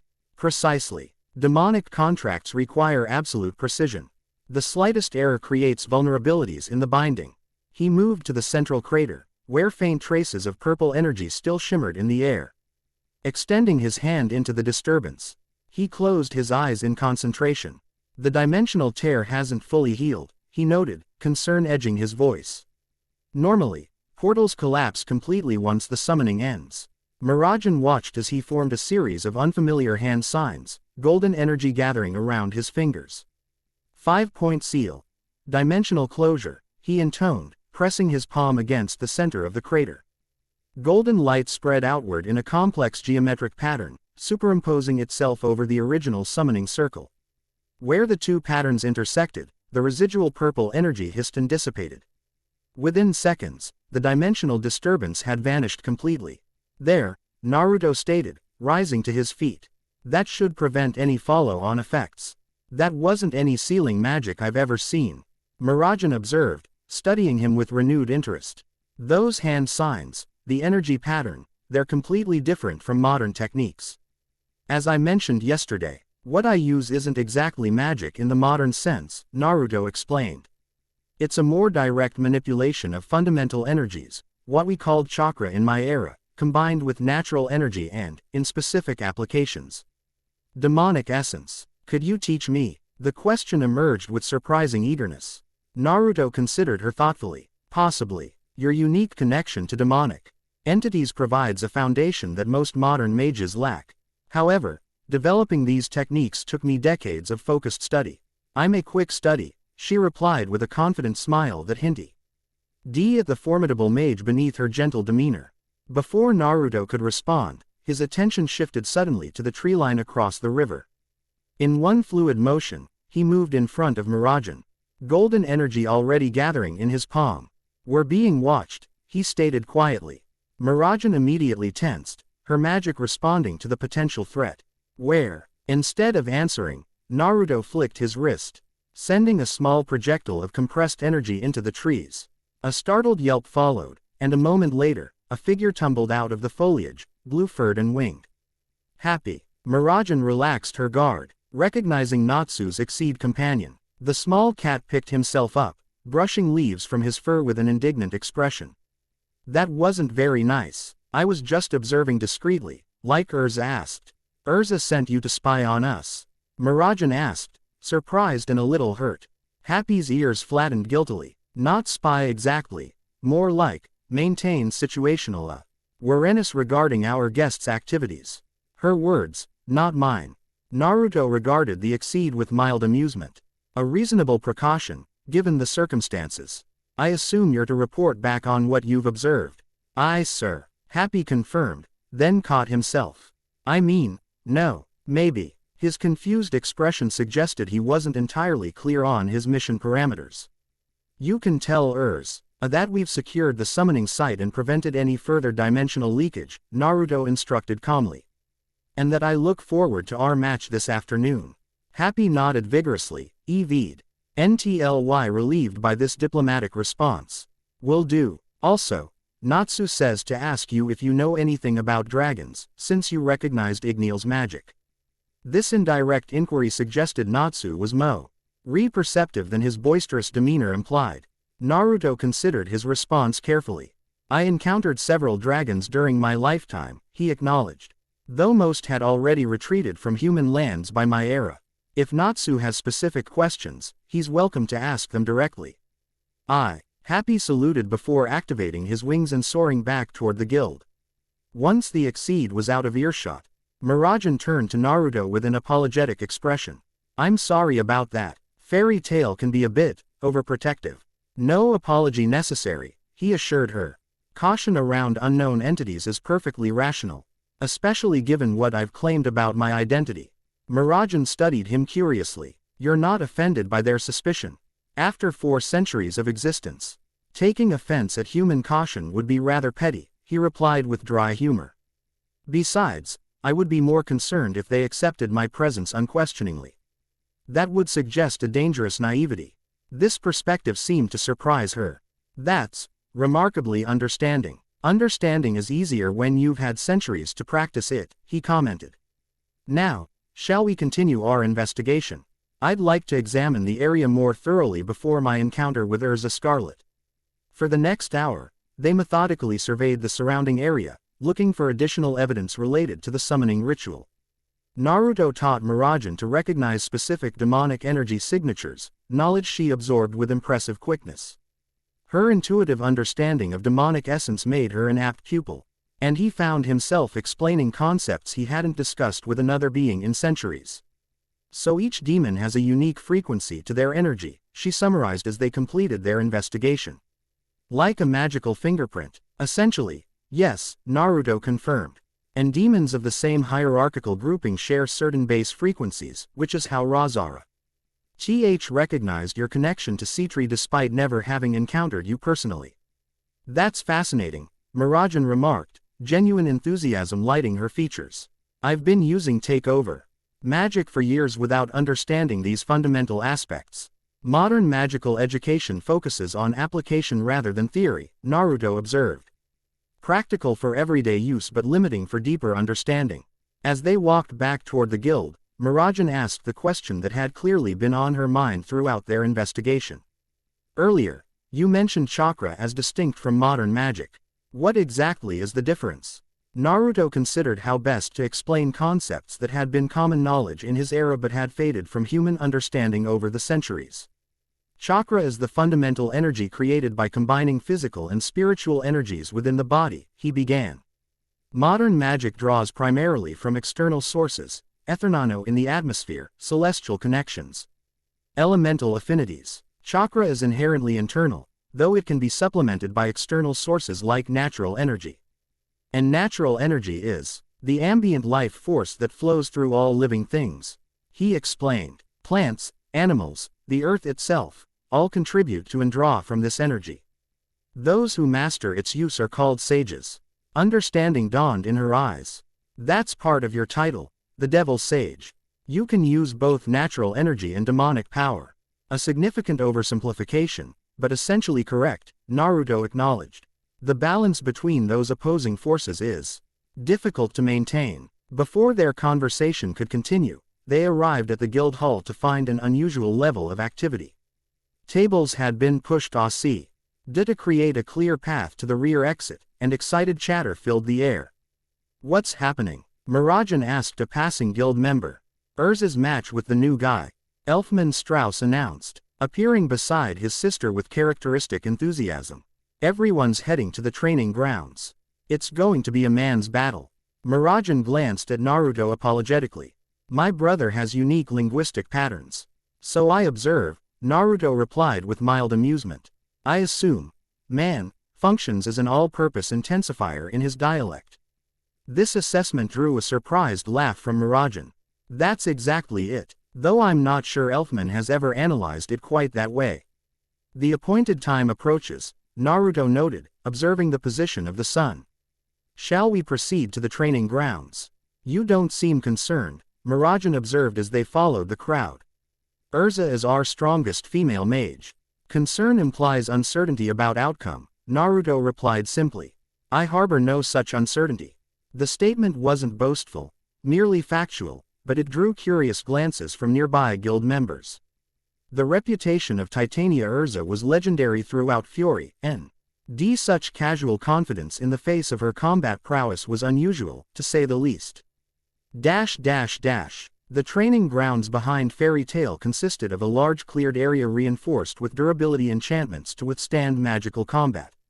By the time Naruto and Mirajane arrived, nearly the entire guild had assembled around the perimeter, creating an impromptu arena. Master Makarov stood at one edge, arms crossed as he surveyed the gathering with a mixture of resignation and amusement. Urza Scarlet stood at the center of the field, currently in her standard Heart Cruise armor, her scarlet hair bright against the metal. Her expression was composed, professional. This was not entertainment for her, but a serious evaluation of a potential ally or threat. There you are, she called as Naruto approached. I was beginning to wonder if you'd reconsidered. Merely completing my investigation of the summoning site, he replied, stepping into the makeshift arena with casual grace. His black koa chi rippled slightly in the afternoon breeze, the crimson embroidery catching the sunlight. The crowd hushed as they faced each other, the air between them charged with anticipation. Master Makarov stepped forward, raising one hand. The purpose of this match, he announced, is demonstration and evaluation only. No lethal force, no permanent injuries. The bout ends when one participant surrenders, is rendered unable to continue. Or when I determine a clear outcome has been established. He looked between them. Are these terms acceptable? Both nodded their agreement. Then begin when ready, Makarov declared, stepping back to the perimeter. Urza's body glowed with golden light as she re-equipped into her Heaven's Wheel armor, silver breastplate and metal wings, surrounded by a circle of levitating swords. I hope you don't mind if I begin at a reasonable level of power, she stated. I prefer efficiency in my assessments. By all means, Naruto replied, making no move to prepare or defend himself. He simply stood, hands at his sides, expression attentive but unconcerned. This apparent lack of defensive posture seemed to irritate Urza slightly. You should take this seriously, she advised, her circle of swords beginning to rotate. I don't intend to hold back. I'm taking your abilities with appropriate seriousness, Naruto assured her. Please proceed whenever you're ready. The crowd murmured at this exchange. Some interpreted Naruto's calm as arrogance, others as foolishness. A few, more perceptive, recognized it as the absolute confidence that comes from complete mastery. Urza launched her opening attack without further warning. Dance, my blades, she commanded, sending a dozen swords flying toward Naruto from multiple angles. What happened next drew gasps from the audience. Naruto didn't dodge or block in any conventional sense. Instead, he seemed to flow between the incoming blades with minimal movement, each sword missing him by millimeters yet never making contact. His expression remained calm, his hands still at his sides, as if the deadly ballet of steel around him was of little consequence. When the last blade passed, he stood exactly where he had begun, entirely untouched. Impressive speed and precision, he commented. Your control over multiple weapons simultaneously demonstrates remarkable spatial awareness. Urza's eyes narrowed, reassessing her opponent. Without verbal command, the swords returned to orbit around her before launching a second, more complex attack pattern. Again, Naruto avoided each blade with seemingly effortless movement. To the trained eye, however, it became apparent that his evasions weren't merely reactive. He was reading Urza's attack pattern before it fully manifested, positioning himself precisely where no blade would pass. He's predicting her sequences, Gray observed from the sidelines. No, Makarov corrected quietly. He's reading her magical signature directly. He can see the flow of magic before it manifests as physical movement. Urza evidently reached the same conclusion. Her armor glowed again as she re-equipped into flight armor, a cheetah-patterned ensemble designed for exceptional speed. In this form, she personally engaged, her sword ablur as she launched a series of attacks too fast for normal eyes to track. For the first time, Naruto moved actively rather than simply evading. His hands finally rose from his sides, intercepting and redirecting Urza's strikes with precise finger movements. Each contact point created a small flash of golden energy where his fingers touched the blade, harmlessly diverting its path. Remarkable, Urza acknowledged, disengaging momentarily. But defense alone won't satisfy this assessment. Her next attack came from multiple directions simultaneously, her own blade from the front while telekinetically controlling additional weapons from various angles. This combination had overwhelmed many powerful opponents in the past. Naruto's response shifted from purely defensive to something more. As Urza closed the distance, he finally made a definitive movement, a single hand sign formed too quickly for most observers to follow. Instantly, 3 identical copies of himself appeared, each addressing one vector of Urza's attack. Shadow clones, Makarov murmured in recognition. A lost magic from the pre-classical era. The clones engaged the floating swords while the original Naruto met Urza's charge directly. For the first time, he blocked her sword with his bare hand, or what appeared to be a bare hand until closer inspection revealed a thin layer of golden energy encasing it. Their exchange accelerated to speeds that left most spectators seeing only blurs of motion punctuated by flashes of magical energy. Urza's exceptional combat abilities were on full display as she requipped between armors mid-battle, switching tactics and weapons with seamless precision. Each change forced Naruto to adapt, though he continued to use only hand-to-hand techniques without apparent magical augmentation beyond his shadow clones and the golden energy occasionally coating his limbs. After several minutes of increasingly intense combat, Urza requipped into her purgatory armor, a black, spike-covered ensemble with a massive spiked mace. Few had ever seen this armor and remained conscious to describe it. "I'm impressed," she stated, genuine respect in her voice. "Few opponents have forced me to this level." "You honor me with your seriousness," Naruto replied, dismissing his shadow clones with a gesture. "Shall we conclude this demonstration?" Something in his tone caused Urza to hesitate briefly. "You haven't shown your true capabilities yet, have you?" "Nor have you," he observed. "But I believe we've established mutual respect without need for escalation to our limits." This assessment clearly surprised Urza, who had assumed her purgatory armor represented a significant escalation. The implication that Naruto considered it still well below her maximum potential was both flattering and somewhat unsettling. "One final exchange, then," she proposed, gathering her magical power. The ground beneath her feet cracked slightly from the pressure of her energy. "Agreed," Naruto nodded, his posture shifting subtly. For the first time, his own magical presence became tangible to the observers, a deep, NT power that seemed to resonate on multiple frequencies simultaneously. Their final clash was spectacular by any standard. Urza charged with her full speed, the massive mace creating distortions in the air as it swept toward Naruto. He met the attack directly this time, one hand extended. When the mace connected with his palm, the expected catastrophic impact didn't materialize. Instead, the weapon's momentum seemed to flow through Naruto and into the ground beneath him, creating a perfect circle of displaced earth while leaving him completely unmoved.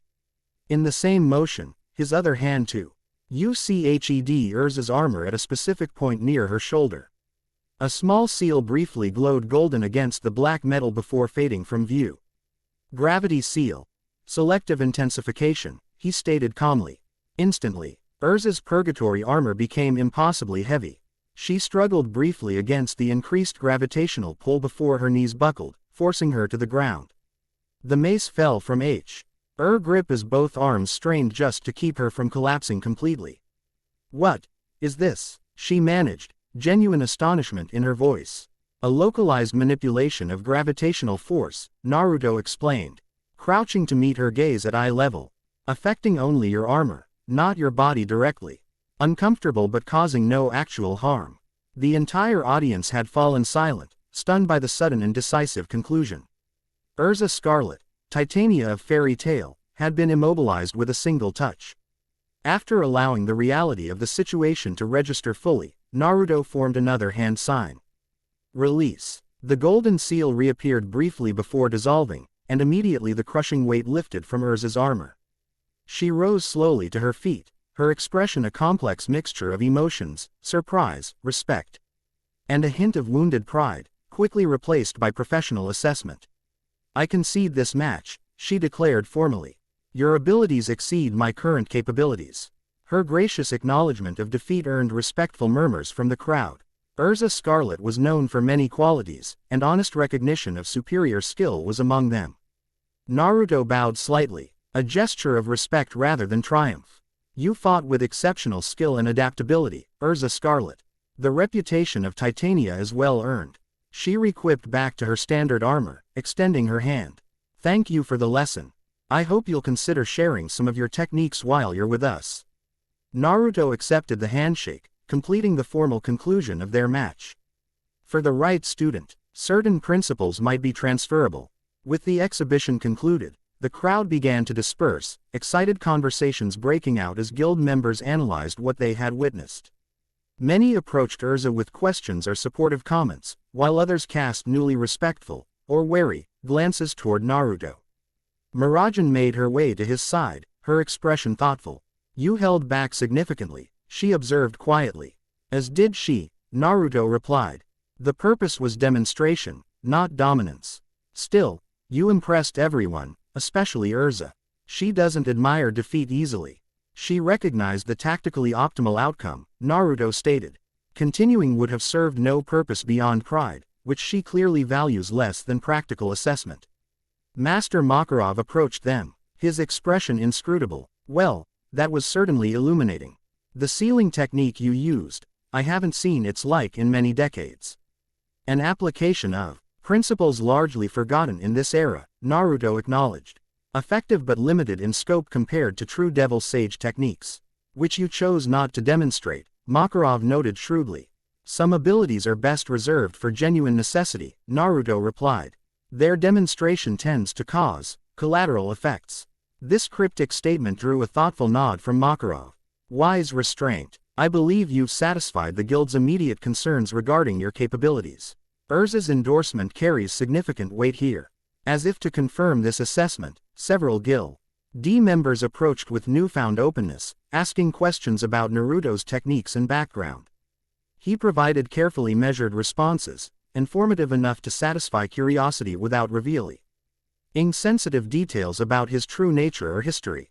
Throughout these interactions, Naruto noted Natsu watching from a distance, his expression unusually contemplative. The Dragon Slayer's instincts were clearly detecting something beyond the visible demonstration, though he seemed unable to articulate his suspicions even to himself. Eventually, the gathering began to disperse as guild members returned to their regular activities. Mirajane excused herself to resume her duties at the bar, leaving Naruto momentarily alone at the edge of the training grounds. Apparently alone, his heightened senses detected a presence approaching from behind, moving with deliberate stealth. "Your cloaking magic is impressive," he commented without turning, "but your physical presence still disturbs the air currents." A soft chuckle responded to his observation as the concealment spell dissolved, revealing a woman with long dark hair and a white cloak. Her crimson eyes held ancient knowledge at odds with her youthful appearance. "Impressive sensory capabilities," she acknowledged, moving to stand beside him. "I'm not accustomed to being detected so easily." Ultir Milkovich, Naruto identified her. Time Mage, former member of Grimoire Heart, currently affiliated with Crime Sorcière under the alias, Arya. "Your information network is quite thorough." Surprise flickered briefly across features before settling into cautious assessment. "And yours apparently more so." "Few know of my current arrangement. Few have my perspective on time," he replied simply. This statement clearly intrigued her. Professional curiosity overtaking caution. "Yes, that's precisely why I sought you out. Your battle with Urza revealed more than just combat prowess. Your movements demonstrated a peculiar relationship with temporal flow." Quote, "Time is merely another dimension to navigate," Naruto observed, though few develop the perceptual framework to recognize it as such. "Indeed," Ultir agreed, studying him with heightened interest. Yet you speak of it with the familiarity of direct experience rather than theoretical understanding. As do you, he countered. Your magic allows manipulation of an object's time state, returning it to previous conditions or advancing it to future ones. A remarkable ability, if limited to non-living matter. She tensed slightly at his accurate assessment of her capabilities. You know a great deal about magic that supposedly didn't exist in your era. I've had centuries to observe the evolution of magical disciplines, Naruto replied. Time magic particularly interests me due to its resonance with certain aspects of my own abilities. Ultir's expression shifted to one of intense focus. Then the rumors about your age are true. You've actually lived for centuries. Yes. The simple confirmation seemed to stun her briefly. How? Even the most powerful longevity magic has severe limitations and consequences. Zeref's immortality came with his curse. What mechanism allows your continued existence? Naruto gazed across the training grounds, his expression distant. A convergence of factors: natural energy sustaining cellular regeneration, demonic essence preserving spiritual cohesion, and a unique modification to my fundamental nature implemented centuries ago. By Zeref, she pressed, unable to hide her eagerness for this information. Partly, Naruto acknowledged, his tone suggesting the topic approached boundaries he preferred not to cross. Why does this interest you so particularly, Ultir Milkovich? Your current physical form belies your true age. Does it not? It was her turn to be surprised by his perception. How could you possibly know that? Your magical signature carries temporal inconsistencies, O's of a different physiological state overlaid on your current form. The result of a significant magical event involving self-sacrifice, if I'm not mistaken. Ultir studied him with new wariness. Quote, you're either remarkably perceptive or possess information you shouldn't have access to. The former, Naruto assured her. Though I understand your caution. You've experienced betrayal by those claiming ancient knowledge before. This oblique reference to her history with Hades drew a sharp look. You seem to know a great deal about me, yet I know very little about you beyond rumors and observations. An imbalance I'm unlikely to correct fully, Naruto replied frankly. However, I sense genuine purpose in your inquiry rather than mere curiosity. You seek something specific from our interaction. Ultir hesitated, evidently weighing how direct to be. I've devoted my life to understanding time magic, its principles, limitations, and potential applications. Meeting someone who has ally traversed centuries of existence presents unique research opportunities. You believe I might help advance your understanding of temporal manipulation, Naruto surmised. Yes, she confirmed, particularly regarding its application to living beings. A dangerous area of study, he observed. The consequences of temporal manipulation on consciousness can be unpredictable. I'm well aware of the risks, Ultir replied, a shadow passing over her expression. I've experienced them firsthand. Naruto considered her request thoughtfully. Ultir Milkovich was a complex figure, her history marked by manipulation, ambition, and ultimately sacrifice. Her current path with crime sorcière suggested genuine redemptive purpose, though ambition clearly remained a driving force in her character. I cannot promise the insights you seek, he finally stated, but I'm willing to discuss theoretical principles of temporal existence. My perspective may prove useful, even if my methods aren't directly applicable to your magic. Relief and excitement flashed across her features before she composed herself. Thank you. When would be convenient for such a discussion? Tomorrow morning, Naruto suggested. I have other matters to attend to today. Ultir nodded, apparently satisfied with this arrangement. I'll find you here. And, thank you. This means more than you might realize. I understand the weight of time's passage better than most, Naruto replied, a rare hint of genuine empathy in his tone. Until tomorrow, Ultir Milkovich. She reactivated her concealment spell, fading from normal perception as she departed. Naruto remained a moment longer, considering the implications of this encounter. Ultir's interest in his temporal existence was understandable, given her magical specialty. However, her focused questions about the mechanisms of his longevity suggested more specific goals than academic curiosity. Time magic intersected with life and death in profound ways that might connect to whatever plans Zeref was currently pursuing. This potential connection warranted careful exploration. As Naruto walked back toward the guild hall, he noticed Mirajane watching from the doorway. Her expression suggesting she had observed at least part of his interaction with Ultir. Her perceptiveness continued to impress him. Few would have detected Ultir's presence given the quality of her concealment magic. Making new friends? Mirajane asked as he approached, her tone light but her eyes shrewd. Forming useful connections, Naruto corrected. Ultir mi. Elkovich's understanding of temporal magic may prove relevant to our investigation. She's been through a lot, Mirajane commented. Her sacrifice during the dragon invasion saved countless lives. Yes, Naruto agreed. Her magical signature bears the marks of that event, a compression of her remaining lifespan in exchange for a singular application of time magic beyond normal human capacity. This assessment clearly surprised Mirajane. You can see that much detail in a person's magic. With sufficient familiarity with the underlying principles, yes, he confirmed. Just as I can see the harmonics between your soul and the demonic essences you've integrated.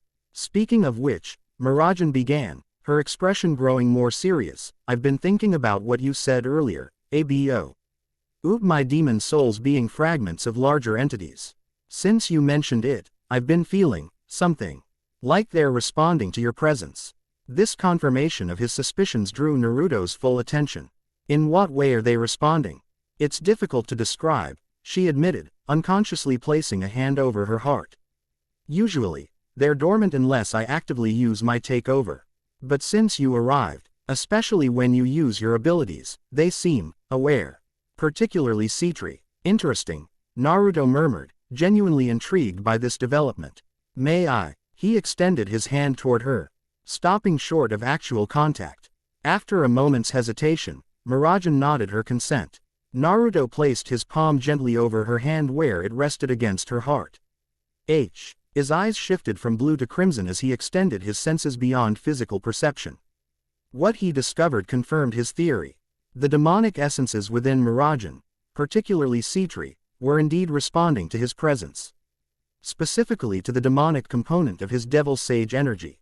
The resonance created a harmonic pattern he recognized from centuries past. Remarkable, he stated, withdrawing his hand. The entities you've assimilated recognize the demonic aspect of my energy. They're responding as they would to a high-ranking member of the old hierarchy. Is that dangerous? Mirajane asked, concern evident in her voice. Not dangerous, Naruto assured her. But potentially useful. This resonance could facilitate communication with the deeper consciousness of these entities, CCESS memories and knowledge they contain that you haven't previously been able to reach. Her eyes widened at this possibility. You mean I could learn more about their origins? Their true nature? Potentially, he confirmed, though the process would require careful management. These aren't simply magical constructs but fragments of sentient beings with their own agendas and perspectives. Before they could discuss this further, Lucy Hartfilia approached with an urgent expression. There you are, she exclaimed. Master Makarov's looking for both of you. Something's happened. Some kind of magical disturbance at an ancient temple in the eastern mountains. He thinks it might be connected to yesterday's demon summoning. Naruto and Mirajane exchanged a significant look. We'll come immediately, Mirajane assured Lucy, her demeanor shifting from curious student to focused S-class mage in an instant. As they followed Lucy back into the guild hall, Naruto reflected on how quickly events were accelerating. The appearance of Ultir Milkovich, the resonance between his energy and Mirajane's demon souls, and now another magical disturbance potentially connected to the demonic Kavana. NTS, all suggested a pattern beginning to emerge from centuries of dormancy. Whatever force had disturbed the careful balance he'd maintained for 400 years was moving with purpose and direction. The question remained whether his brother was directly orchestrating these events or if some other entity had discovered knowledge better left forgotten. Either possibility presented significant concerns that would require all his accumulated wisdom and power to address. And for the first time in centuries, he found himself working alongside others rather than in isolation, an unfamiliar dynamo. I see that presented both opportunities and complications. As they entered Master Makarov's office to learn details of this new development, Naruto caught Mirajane studying him with an expression that combined curiosity, respect, and something more complex, a recognition, perhaps, of kindred isolation despite their vastly different lives. The realization was unexpectedly affecting. After centuries of detached observation, the simple human connection represented by that look created a resonance entirely different from the magical energies he routinely manipulated, yet somehow more profound in its implications. Perhaps, he reflected, his extended lifespan had cost him more than he'd previously acknowledged. The thought lingered as they gathered to discuss the new threat, adding yet another layer of complexity to an already intricate situation. Makarov's office had been transformed into an impromptu war room. Maps covered his desk, magical communications lacrima glowed with recent transmissions. And several guild members were already gathered when Naruto and Mirajane arrived. Urza, fully recovered from their earlier match, stood studying the largest map with intense focus. Beside her, Lucy and Gray examined a series of ancient-looking documents. Natsu paced near the window, his restless energy palpable in the confined space. "Good, you're here," Makarov acknowledged their arrival. "We've received troubling reports from the Magic Council's archaeological division. An ancient temple in the eastern mountains has shown sudden signs of magical activation after centuries of dormancy." "What kind of temple?" Naruto inquired, already suspecting the answer. "That's where it gets interesting," Makarov replied, gesturing toward the documents Lucy and Gray were examining. The site was catalogued as a pre-Zeref religious structure, but the recent energy signatures match what the Council's sensors detected during yesterday's demon summoning, just on a significantly larger scale. "A demonic covenant site," Naruto concluded, moving to examine the maps. "Location: here," Urza indicated a point in the mountain range east of Magnolia. "The Temple of Veiled Stars, according to historical records. Supposedly dedicated to celestial worship before the modern era. A convenient misclassification," Naruto observed, recognizing the location immediately though he hadn't seen it in centuries. "That's not a celestial temple. It's one of the original covenant sites where the boundaries between dimensions were formalized." This revelation drew startled looks from everyone present. Lucy in particular appeared troubled by the connection to celestial magic. "Are you saying it was built to contain demons?" she asked. "Not contain," Naruto corrected. "Regulate." The NT covenants weren't about imprisonment but establishing rules of engagement between worlds. Demons weren't always antagonistic entities. The conflict developed after certain agreements were violated. "By whom?" Gray demanded, his personal history with demons making this topic particularly significant.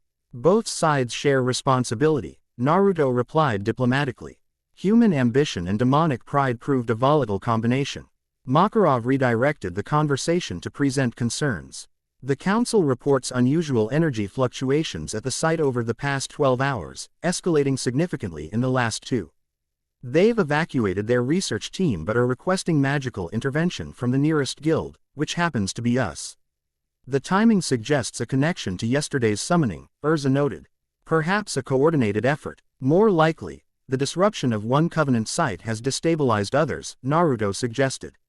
"If someone has been systematically weakening the dimensional boundaries, yesterday's incident may have been merely a test or diversion. Then the temple represents a potentially larger threat," Makarov concluded grimly. "I'm assembling a team to investigate and secure the site. Urza will lead, with Natsu, Gray, and Lucy providing support." "I should go as well," Mirajane volunteered, surprising several people who were accustomed to her remaining at the guild. "If this involves demonic covenants, my takeover magic could be useful." Makarov nodded thoughtfully. "A good point. And our guest," he turned to Naruto. "Your expertise would be invaluable. But I won't presume to command your actions. My purpose in coming to Magnolia was to investigate these disruptions," Naruto stated simply. "I'll accompany your team." This settled, they quickly established logistics for the mission. The temple was approximately 4 hours' journey from Magnolia, 2 by train to the nearest station, followed by a mountain trek to the actual site. They would depart immediately to reach the location before nightfall. As the meeting concluded and team members dispersed to gather supplies, Urza approached Naruto directly. "Given your display of skill earlier, I would welcome your tactical input during this mission," she stated formally. "While I'll maintain command of the fairy tale contingent, your experience with these covenant sites clearly exceeds our knowledge." The request represented a significant acknowledgement from the proud S-class mage. Naruto inclined his head respectfully. I'll provide whatever insights may prove useful, he assured her. Though I suspect we may face challenges even I haven't encountered before if someone is deliberately manipulating these ancient structures. All the more reason for cooperation, Urza replied pragmatically. Their exchange was interrupted by Natsu, who had abandoned his restless pacing to insert himself into the conversation. Hey, before we go rushing off, he began, directing his attention to Naruto. I still don't get why you seem so familiar. It's driving me crazy. The directness of the question created a momentary tension. Naruto maintained his composed expression despite the complexity of emotions stirred by Natsu's persistent intuition. Perhaps you've encountered someone with similar energy in your past, he suggested carefully. Dragon slayers often retain sensory impressions that predate their conscious memories. This explanation seemed to resonate with Natsu. Yeah, maybe it's something from when I was with Igneal. That would explain why it feels so old. He brightened at this potential solution to his confusion. You said you'd met dragons before, did you ever meet Igneal? The question ventured dangerously close to territories Naruto wasn't prepared to explore. I encountered several fire dragons during my lifetime, he replied, technically truthful while avoiding direct confirmation. This seemed to satisfy Natsu temporarily, though the speculative look hadn't entirely left his eyes as he went to join Happy in their preparations. Once alone with Urza again, Naruto observed, his instincts are remarkably acute. Natsu operates on intuition more than analysis. Urza agreed. It makes him unpredictable in both conversation and combat. She studied Naruto thoughtfully. There is a connection between you two, isn't there? Beyond what you've acknowledged. Perceptive, Naruto commented, neither confirming nor denying her suspicion. Your observational skills match your combat abilities. And your deflection skills match your evasive movements. She countered with the hint of a smile. But I respect that some revelations have their proper time. For now, our focus should be the mission ahead. With that pragmatic conclusion, she departed to complete her own preparations, leaving Naruto to consider the increasing complexity of his situation. The awakening of the Covenant site represented a significant escalation in whatever plan was unfolding. More concerning was the accelerating timeline, centuries of dormancy suddenly giving way to multiple incidents within days. The pattern suggested deliberate orchestration rather than random occurrence. Someone with extensive knowledge of the ancient covenants was systematically targeting specific sites, potentially working toward a larger goal that remained obscured. As Naruto gathered the few supplies he might require for the journey, his thoughts returned to Zeref. After centuries of sporadic, indirect contact, were these events finally drawing his brother back into the open? And if so, what role did Natsu play in his designs? The questions multiplied while answers remained elusive. For now, the Temple of Veiled Stars represented their best opportunity to gather concrete information about whoever was manipulating these ancient forces. With that purpose firmly in mind, Naruto joined the assembled team at Magnolia Station. The impending investigation would test not only his centuries of accumulated knowledge but also his ability to work alongside others after so long in isolation. As the train arrived and they boarded for the first leg of their journey, Naruto found himself in the unfamiliar position of being part of a team, a sensation both foreign and distantly familiar, like a language once known but long unused. Mirajane took the seat beside him, her presence somehow anchoring him to the present moment as the train lurched into motion, carrying them toward an uncertain confrontation with powers long forgotten by most of the modern world. Temple of Veiled Stars awaited their arrival, and with it, perhaps, answers to questions spanning centuries. Chapter 2 and Chapter 3, Shadows of the Past. The rhythmic clacking of train wheels AC. Ross metal rails filled the passenger car as Magnolia's countryside gradually gave way to the more rugged eastern territories. Outside the window, lush forests thickened into ancient groves that had remained largely untouched by human development. The fairy tale team occupied a private compartment, courtesy of Urza's forceful request to the train conductor. Natsu lay sprawled across one bench, face tinged green with his typical motion sickness. Happy fanned him ineffectively with a folded pamphlet, offering occasional words of encouragement that went unacknowledged. Across from them, Gray and Lucy studied a detailed map of their destination, While Urza methodically polished one of her many swords, a ritual she claimed clarified her thinking. Naruto sat motionless by the window, golden air illuminated by dappled sunlight filtering through the trees outside. His stillness was complete in a way that unnerved those paying close attention, not the stillness of relaxation, but of a being who had transcended the need for small, unconscious movements that characterized human existence.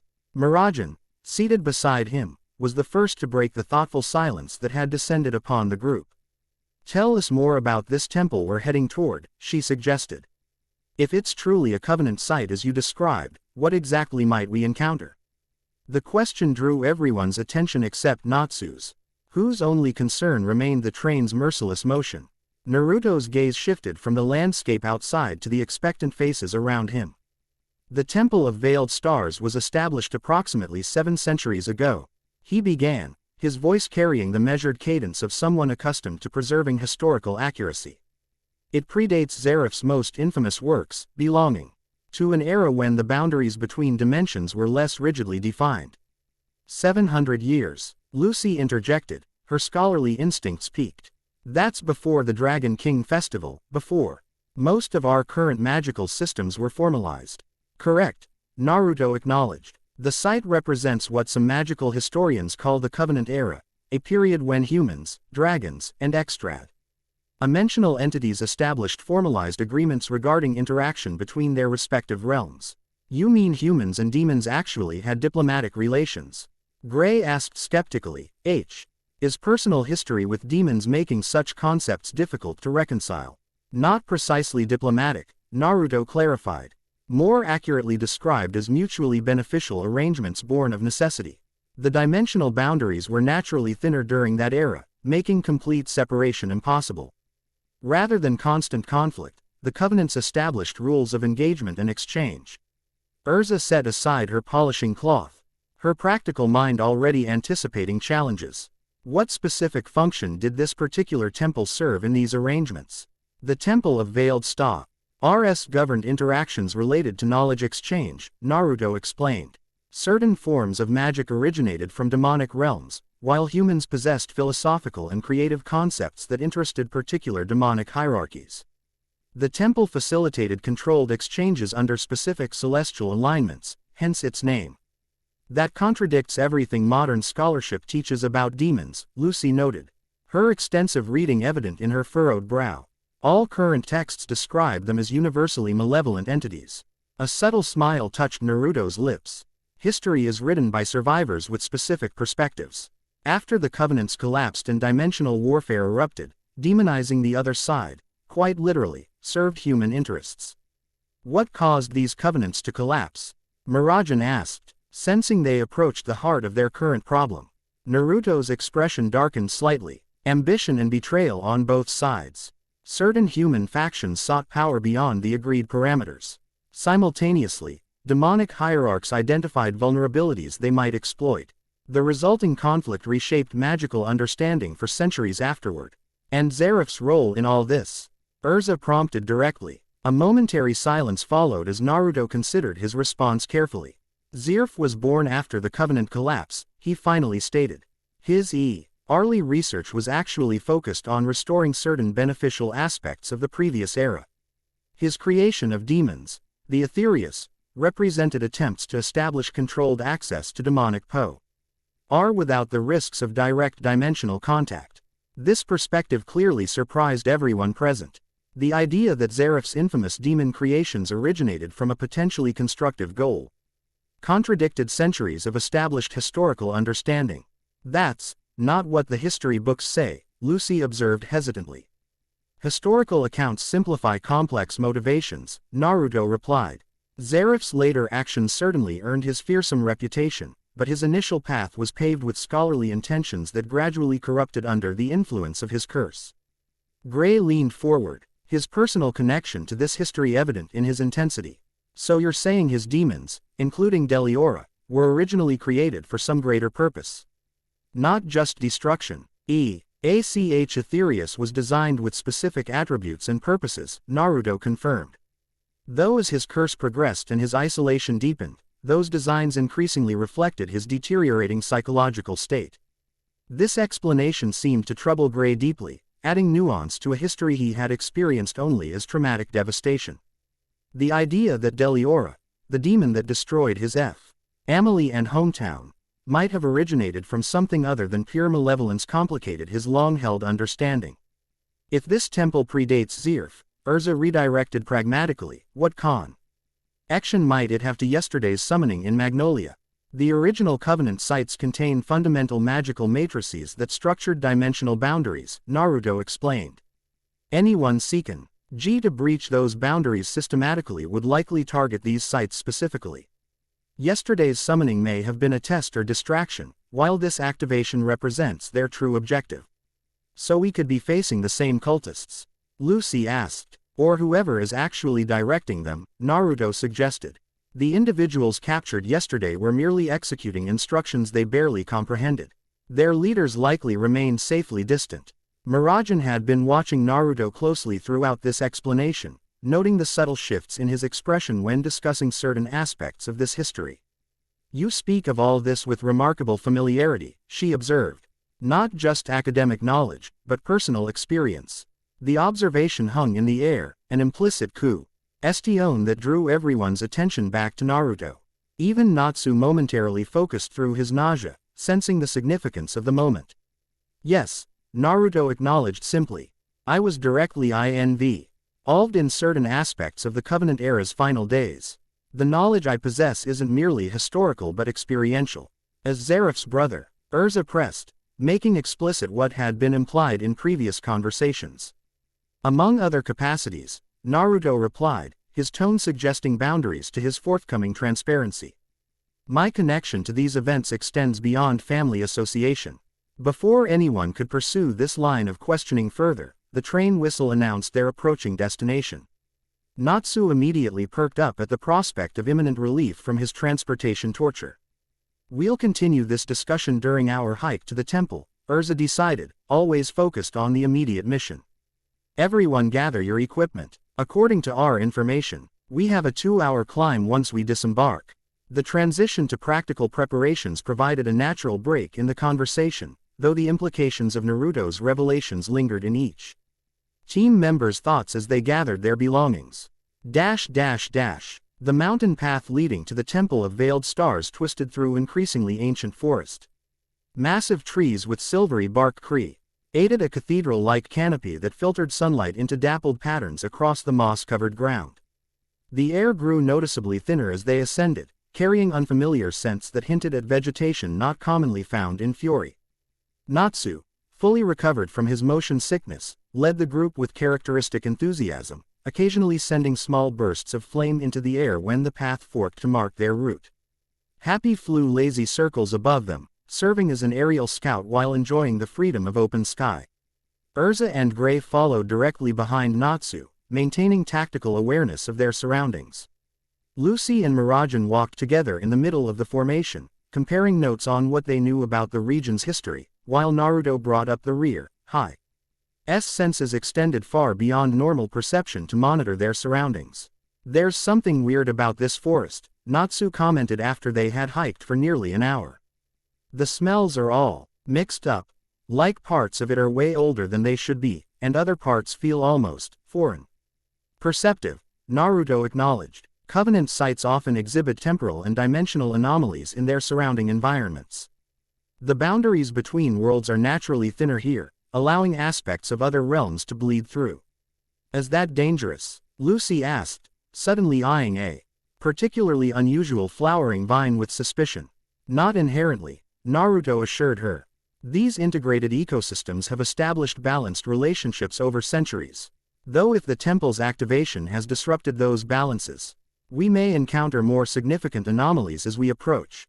As if confirming his assessment, the path ahead suddenly shimmered with a heat-like distortion. Through this rippling veil, the forest briefly appeared altered, the silver-barked trees replaced by twisted black trunks bearing luminescent blue fruit, while the ground shifted from moss to something resembling iridescent scales. What the hell was that? Gray demanded, instinctively assuming an ice-make stance. A dimensional echo, Naruto explained calmly. Harmless in itself, merely a visual manifestation of overlapping realities. though its presence confirms the temple's containment functions are indeed deteriorating. Is this what you meant by the boundaries becoming thinner? Mirajane asked, her takeover magic responding subtly to the dimensional fluctuation. Yes, though this is merely superficial bleed-through, Naruto replied. More concerning would be actual physical transference between realms. They continued their ascent, encountering more frequent dimensional echoes as they approached their destination. Each manifestation revealed glimpses of environments utterly faux. Rain-to-earth land, some hauntingly beautiful with crystalline formations and impossible colors, others distinctly unsettling with aspects that seemed to defy conventional physical laws. After nearly 2 hours of climbing, the path opened onto a plateau nestled between higher peaks. There, partially reclaimed by vegetation but still unmistakably monumental, stood the Temple of Veiled Stars. The structure defied conventional architectural classification. Its foundation appeared to be cut from the living mountain itself, while the upper portions incorporated materials that shifted subtly under direct observation. Stone that occasionally appeared metallic, columns that seemed alternately solid and partially translucent. The entire temple was oriented toward the eastern sky, its main entrance. Framed by 2 massive obelisks inscribed with symbols that predated modern magical notation. "It's beautiful," Lucy whispered, her scholar's appreciation overwhelming momentary apprehension. "An active," Naruto observed grimly, pointing toward the temple's interior. Pulsing light emanated from within, rhythmic flashes of purple energy visible through the partially collapsed roof. Urza immediately shifted to tactical assessment. Signs of current occupation, multiple magical signatures within, Naruto confirmed, his senses extended toward the structure. Approximately 12 individuals, primarily concentrated in the central chamber. Their magical types vary, but several bear the same corrupted resonance as yesterday's cultists. Then our information was correct, Urza concluded. They're conducting some kind of ritual here, presumably connected to the demon summoning attempt in Magnolia. I'm detecting something else as well, Naruto added, his expression growing more concerned. A dimensional distortion in the central chamber, similar to yesterday's portal but significantly larger and more stable. They've already opened another gateway to the demon world. Gray asked tensely. Not exactly, Naruto clarified. They're in the process of establishing the connection. The portal isn't fully formed yet, which gives us an opportunity to intervene before completion. Riza immediately began formulating their approach. We need to assess their defenses before engaging. Natsu's sense of smell, combined with Happy's aerial reconnaissance, can give us their precise positions. Gray and I will create a diversion at the main entrance, while Lucy and Mirajane approach from the secondary access point to the east. There's a third entrance not immediately apparent, Naruto interjected, indicating a section of the temple that appeared to be solid wall. A concealed passage designed for Covenant officiants to enter the central chamber directly. I can access it and potentially disrupt their ritual at the source while your teams engage their defensive forces. This contribution to their tactical planning drew an appreciative nod from Urza. Efficient. We'll cordon our assault to minimize their opportunity to complete whatever they're attempting. I suggest synchronizing our approach to within 30 seconds, Naruto advised. Any longer interval would allow them to adapt their defenses or accelerate their ritual. With their strategy established, the team separated to approach their designated entry points. Before departing for his solitary infiltration, Naruto paused beside Mirajane. Your demon souls will react strongly inside the temple, he warned quietly. The ambient energy will resonate with their extra-dimensional aspects. Be prepared for heightened sensitivity and potentially stronger manifestations than you're accustomed to.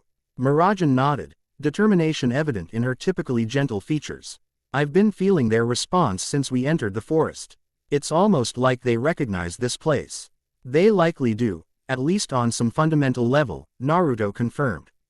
The entities you've assimilated existed during the Covenant era, though in significantly different forms than their current manifestations. This information clearly intrigued Mirajane, but tactical necessity prevented further discussion as Lucy signaled her readiness to move. With a final meaningful glance, Mirajane joined her teammate, leaving Naruto to approach the hidden entrance alone.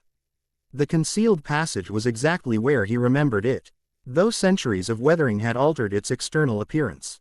To casual observation, it appeared to be merely an ornamental recess in the temple wall.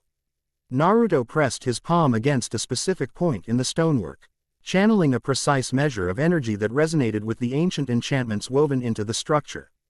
The stone rippled like disturbed water, revealing a narrow corridor beyond. Unlike the rest of the temple, this passage showed minimal deterioration, preserved by magical wards designed to endure centuries without maintenance. Naruto slipped inside, the entrance R.E. ceiling behind him with nothing more than a faint whisper of displaced air. The corridor descended sharply, illuminated by crystalline formations embedded in the walls that responded to his presence with soft amber light. Ancient script lined the passage, a form of magical notation that predated modern runic systems by centuries.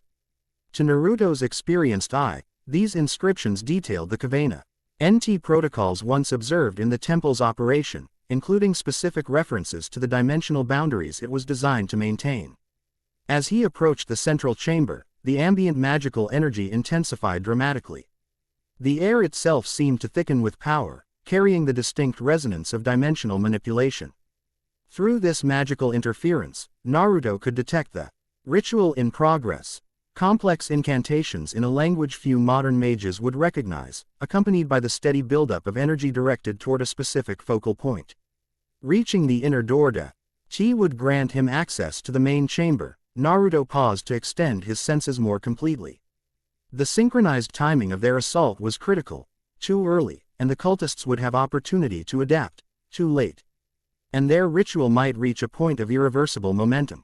Through his enhanced perception, Naruto monitored Urza and Gray reaching their position at the main entrance. While Mirajane and Lucy approached the eastern access point, Natsu and Happy had positioned themselves on the partially collapsed roof, ready to drop in from above at the signal. All teams were in place, awaiting only the final countdown to coordinated engagement. Naruto's hand moved to the ancient door mechanism, a complex magical lock responding only to specific energy signatures. In the Covenant era, only authorized officiants could access this passage. However, his unique nature allowed him to simulate the required resonance, causing the locking mechanisms to disengage with a series of nearly silent clicks. As the final lock released, Naruto sensed the precise moment of readiness from all teams. The assault would begin in 10 seconds. He pushed the door open just enough to observe the chamber beyond, assessing the situation with centuries-honed tactical precision. The central chamber retained much of its original grandeur despite the passage of time.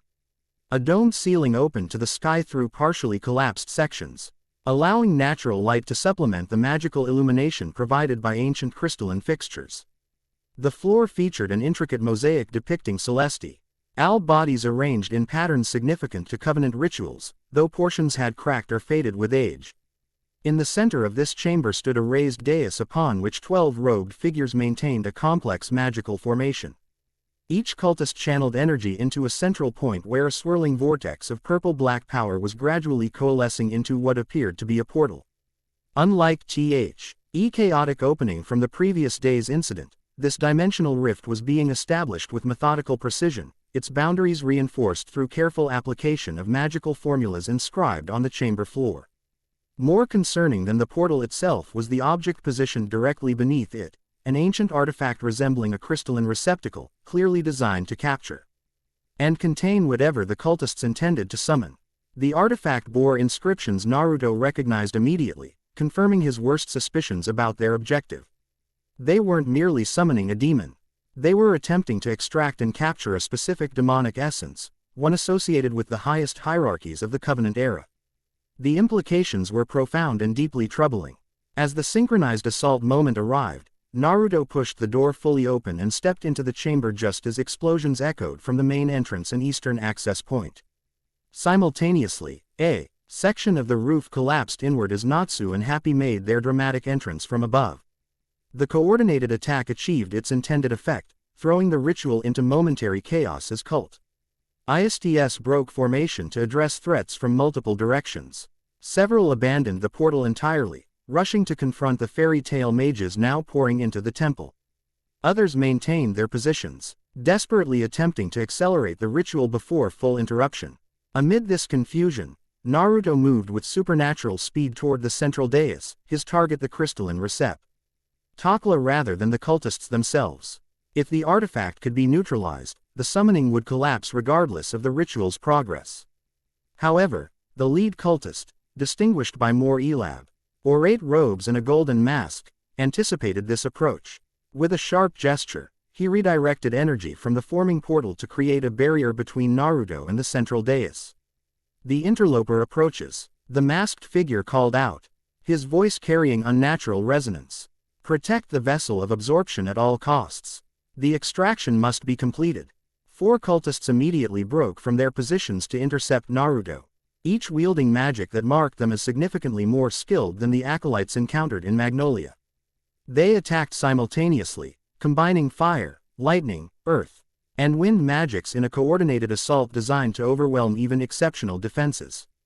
Naruto's response demonstrated why the previous day's sparring match with Erza had concluded so decisively. Rather than evading or blocking, he moved through their combined attack with precision that bordered on prescience, his form seeming to flow like water between the elements themselves. Each cultist found their magic neutralized through minimal, efficient movements that redirected their own power against them. The fire mage's flames curved back upon their caster, igniting his robes. Lightning user found his electrical discharge grounded through Naruto's precise touch against a temple column.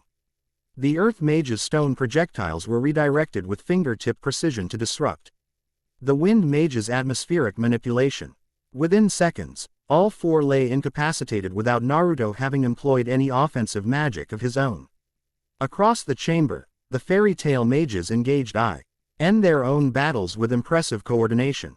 Erza carved through enemy ranks with dual swords, her Heaven's Wheel armor allowing her to engage multiple opponents simultaneously.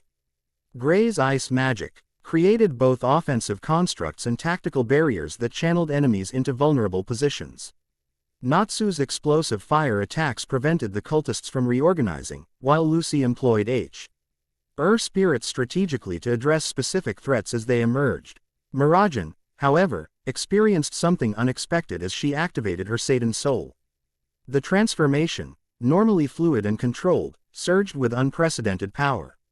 Her demonic form manifested with heightened intensity, the dark energy surrounding her body denser and more vibrant than usual, her wings larger and more defined. Her entire presence radiating a level of power that surprised even her teammates. "Mira," Lucy called out, noticing the deviation from her friend's typical transformation. "I'm fine," Mirajane assured her, though her voice carried unusual harmonic undertones. "But something's different. My demons are responding to this place."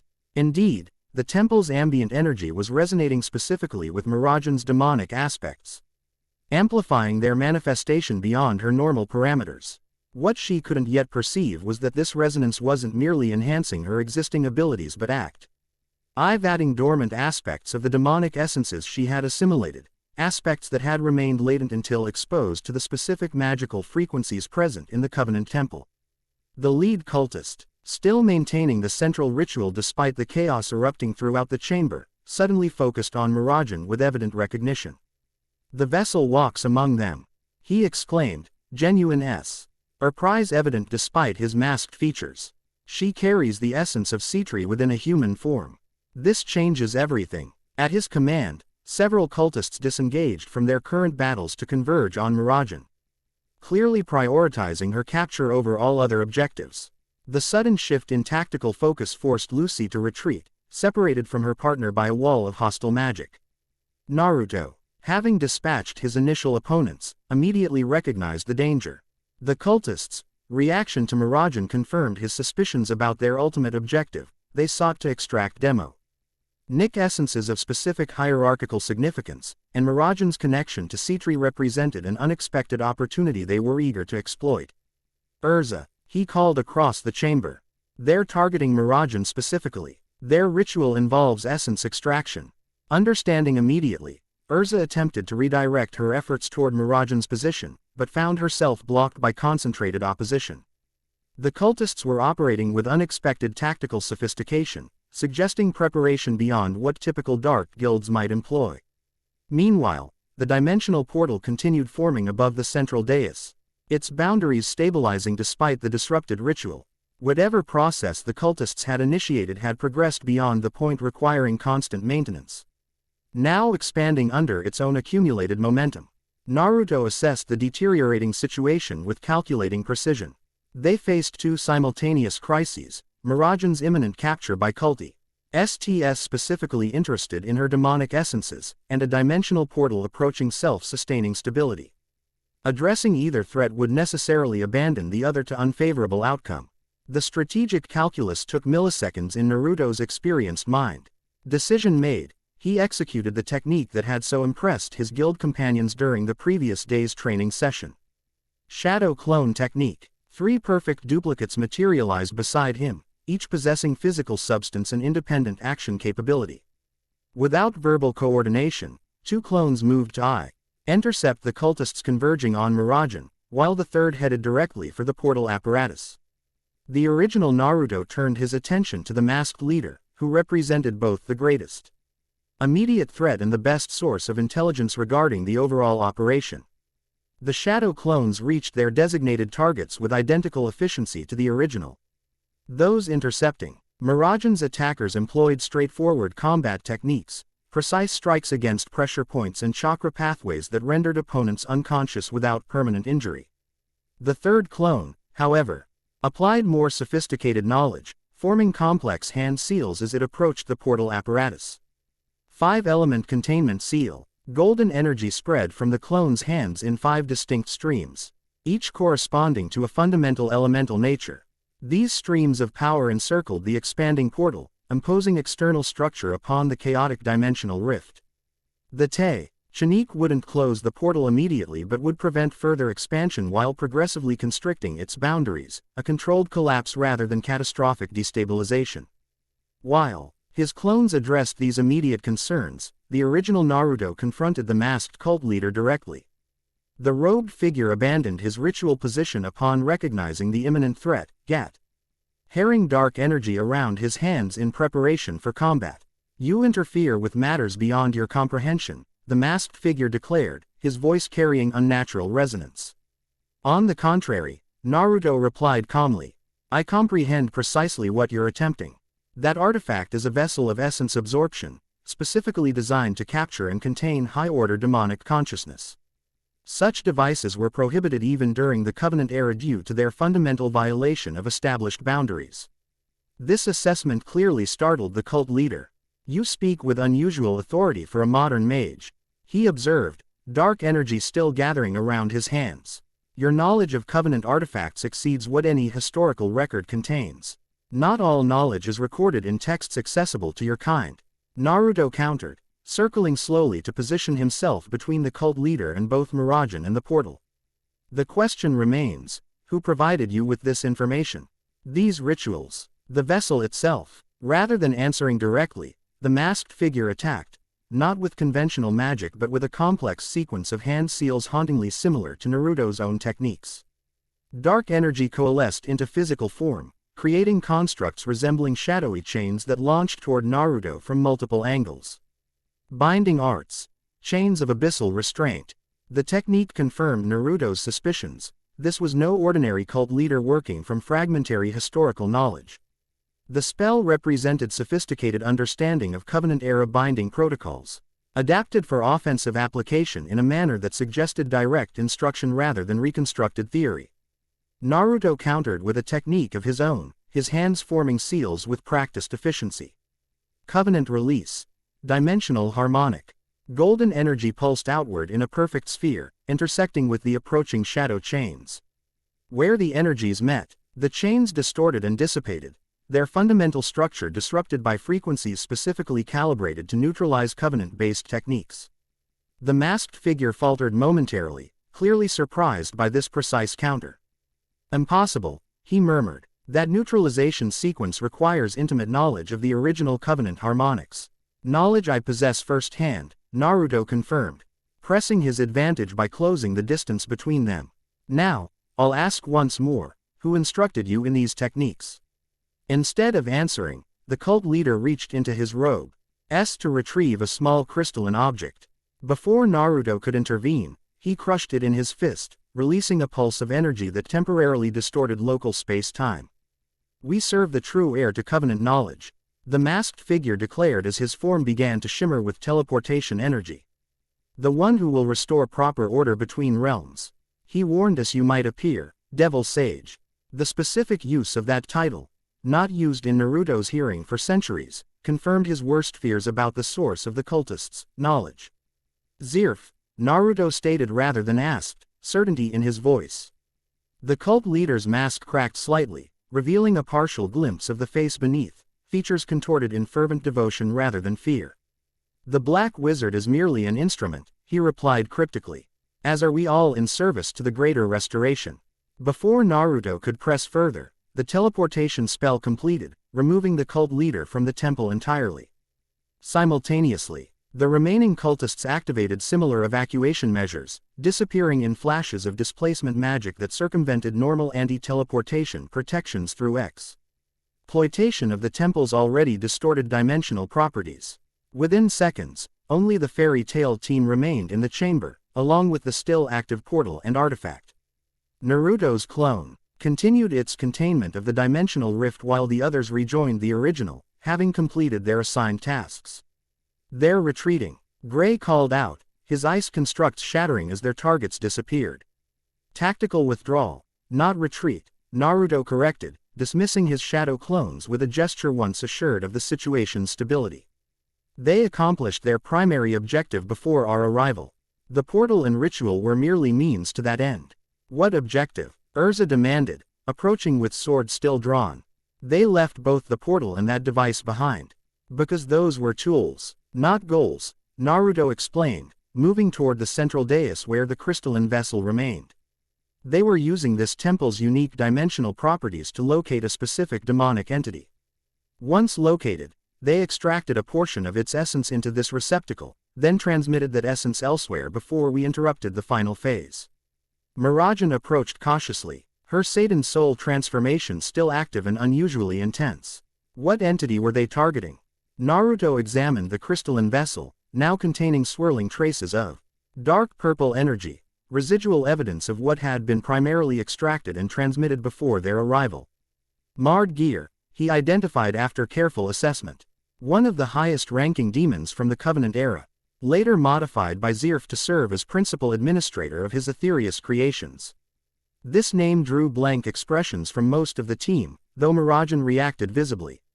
Her enhanced demonic senses recognizing the significance even if her conscious mind didn't hold specific knowledge of the entity. The masked guy said something about me, she noted, her transfer. Med voice carrying unusual harmonics in the temple's charged atmosphere. About carrying Citri's essence. Yes, Naruto confirmed, his expression grave. Which suggests their interest extends beyond single target extraction. They recognized your connection to Citri, one of the 72 pillar demons from the original covenants. That makes you a person of significant interest to whoever is orchestrating these events. The implications of this assessment were not lost on the team. Urza immediately moved closer to Mirajane, her protective instincts engaged. You believe they'll target Mirajane specifically? She asked, tactical mind already calculating defensive considerations. It's likely, Naruto acknowledged. Though whether for extraction or recruitment remains unclear. Throughout this exchange, the portal continued its controlled contraction under the influence of Naruto's sealing technique. The swirling energies gradually compressed inward, dimensional boundaries reknitting as the rift closed. However, before the process completed, something unexpected occurred. A voice emerged from the diminishing portal, not audible in conventional terms, but perceived directly by Aya. Person present in a manner that bypassed normal sensory channels. The Devil Sage returns to Covenant grounds. The balance shifts once more. The voice carried ancient power and undeniable recognition. More surprising was Mirajane's immediate response, her Satan soul form reacting independently of her conscious control, her posture straightening as her eyes shifted to pure obsidian. Lord Asmodeus, her voice acknowledged. The tones entirely different from her normal speech patterns. The 72 acknowledge your perception. Naruto moved with sudden urgency, placing himself between Mirajane and the portal. Your observation is noted, Asmodeus, he responded formally. However, this exchange violates current boundary protocols. Return to your domain and maintain established limitations. A sound like distant thunder emanated from the portal, perhaps laughter or merely dimensional distortion. The Brother of Black invokes protocols he himself rewrote. Irony transcends dimensional boundaries, does it not? Naruto's expression hardened. The circumstances of those revisions are well documented in appropriate archives. This intrusion serves no constructive purpose. Purpose is subjective, Devil Sage. The vessel before you carries fragments of my subjects. Her resonance echoes across boundaries. When the covenants finally shatter, will you stand with humans or with your true nature? Before Naruto could respond, he formed a complex sequence of hand seals, golden energy gathering around his fingertips. Covenant enforcement. Boundary restoration. He thrust his palm toward the portal, sending 5 streams of golden energy directly into the dimensional rift. Where they made contact, the portal's structure destabilized rapidly, collapsing inward with accelerated momentum.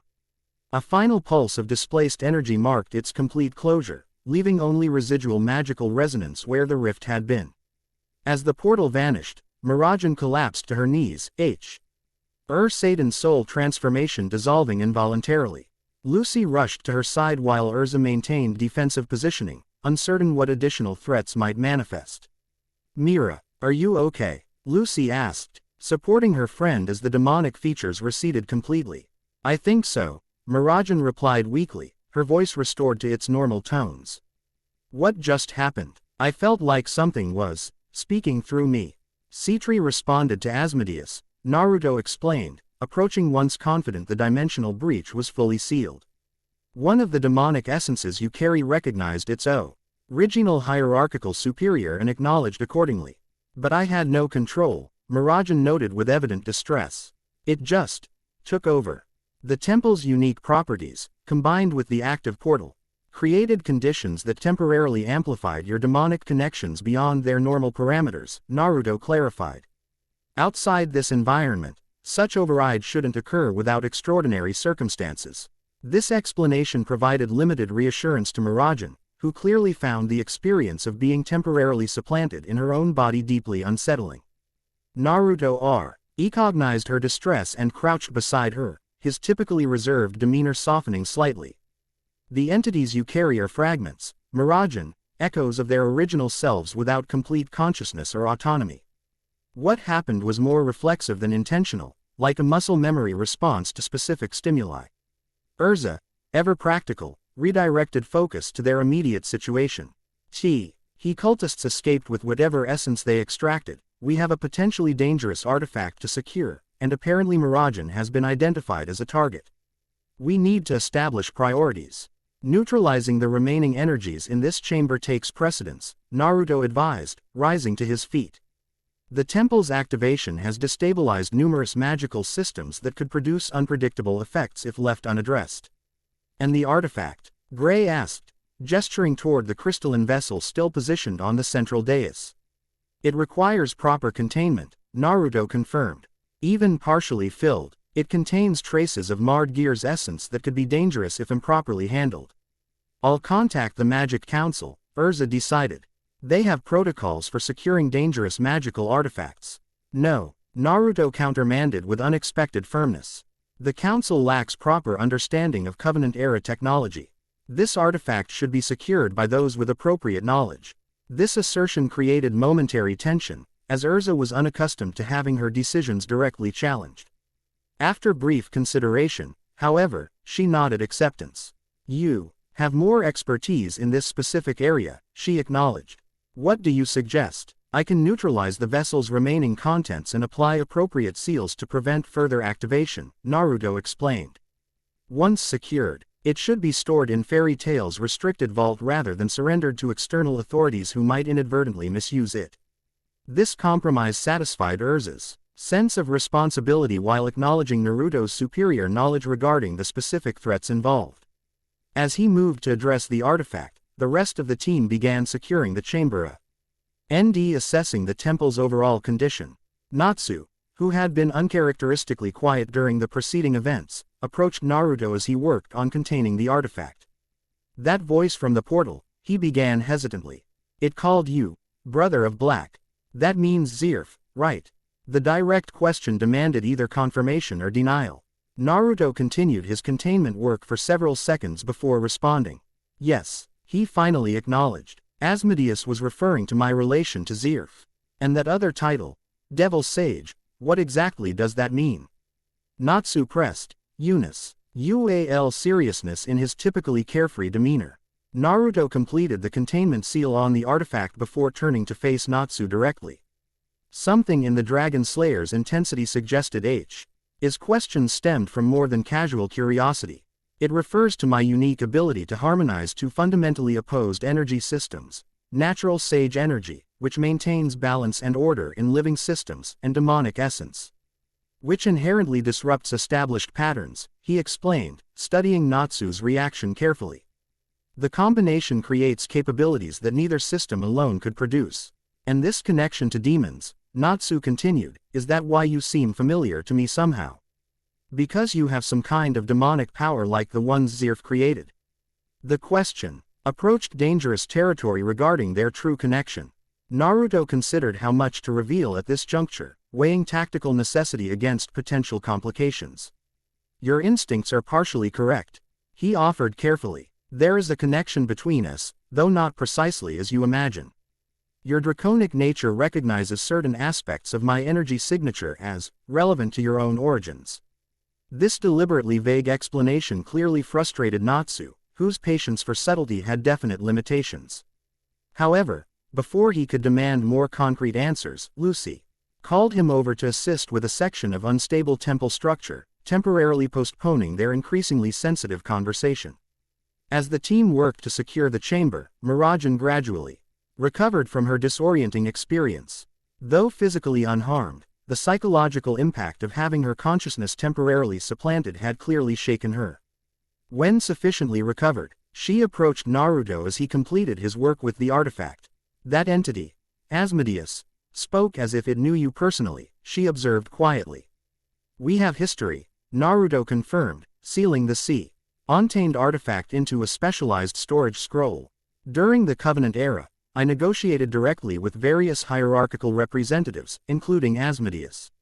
As Zeref's brother, she asked, showing Natsu's earlier question from a different perspective. Naruto's expression became momentarily distant, memories spanning centuries briefly surfacing. Initially, yes. Later, in my own capacity. As what eventually became known as the Devil Sage. And what exactly does that role entail? Mirajane pressed gently. Balance, he replied simply. Maintaining equilibrium between realms that naturally seek dominance over one another.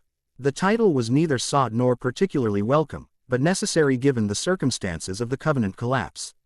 This explanation, while still shrouded in historical ambiguity, offered more personal insight than Naruto typically volunteered. Mirajane recognized the significance of this increased openness. The demon within me, Citri, recognized that other entity immediately, she noted. There was a hierarchy there, a relationship I've never been conscious of before. The demonic realm operates on strict hierarchical principles, Naruto confirmed. Citri, as one of the 72 pillars, acknowledges Asmodeus as a superior within that structure. Your typical transformations access Citri's power without engaging these deeper relational aspects. Could I learn to communicate with these entities more directly?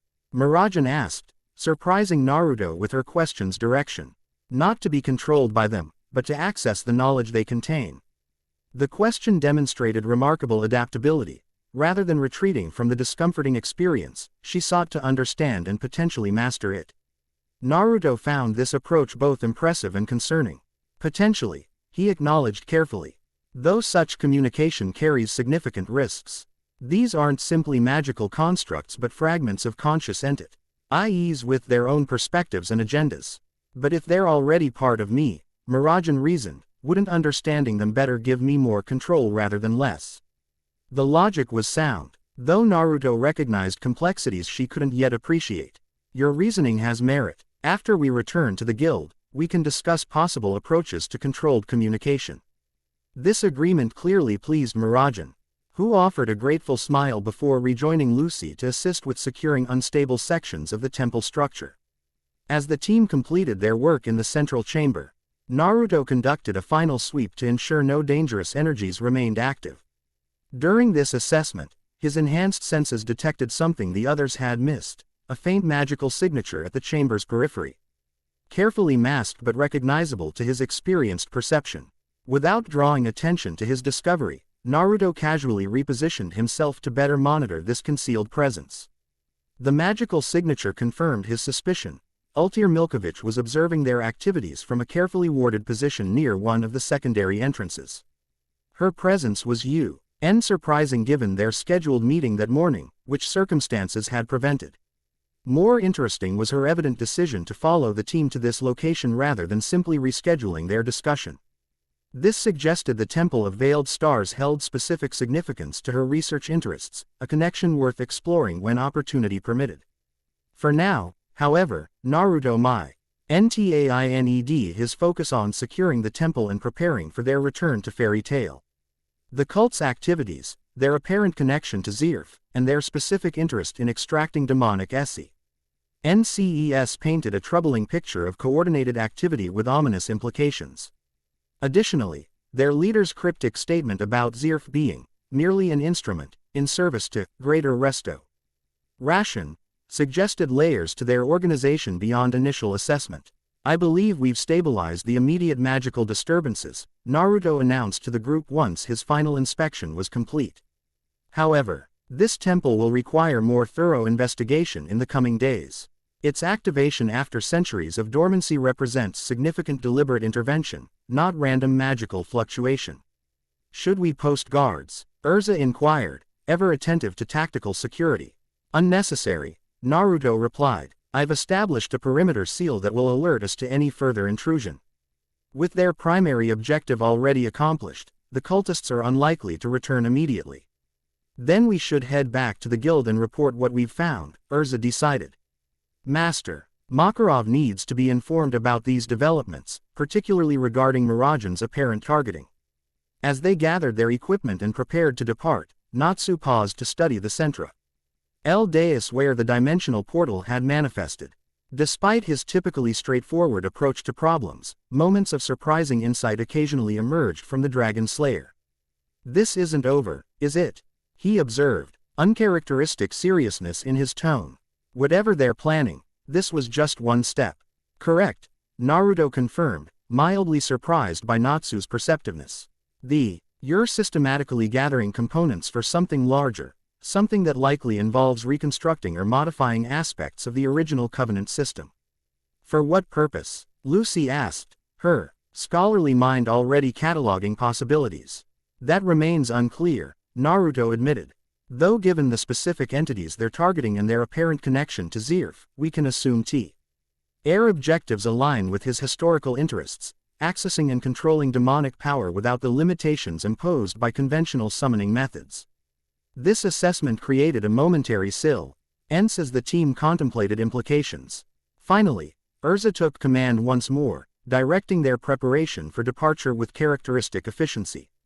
As they exited the temple and began their descent toward the train station, Naruto lingered momentarily at the entrance, his gaze directed toward the concealed position where Altair maintained her observation.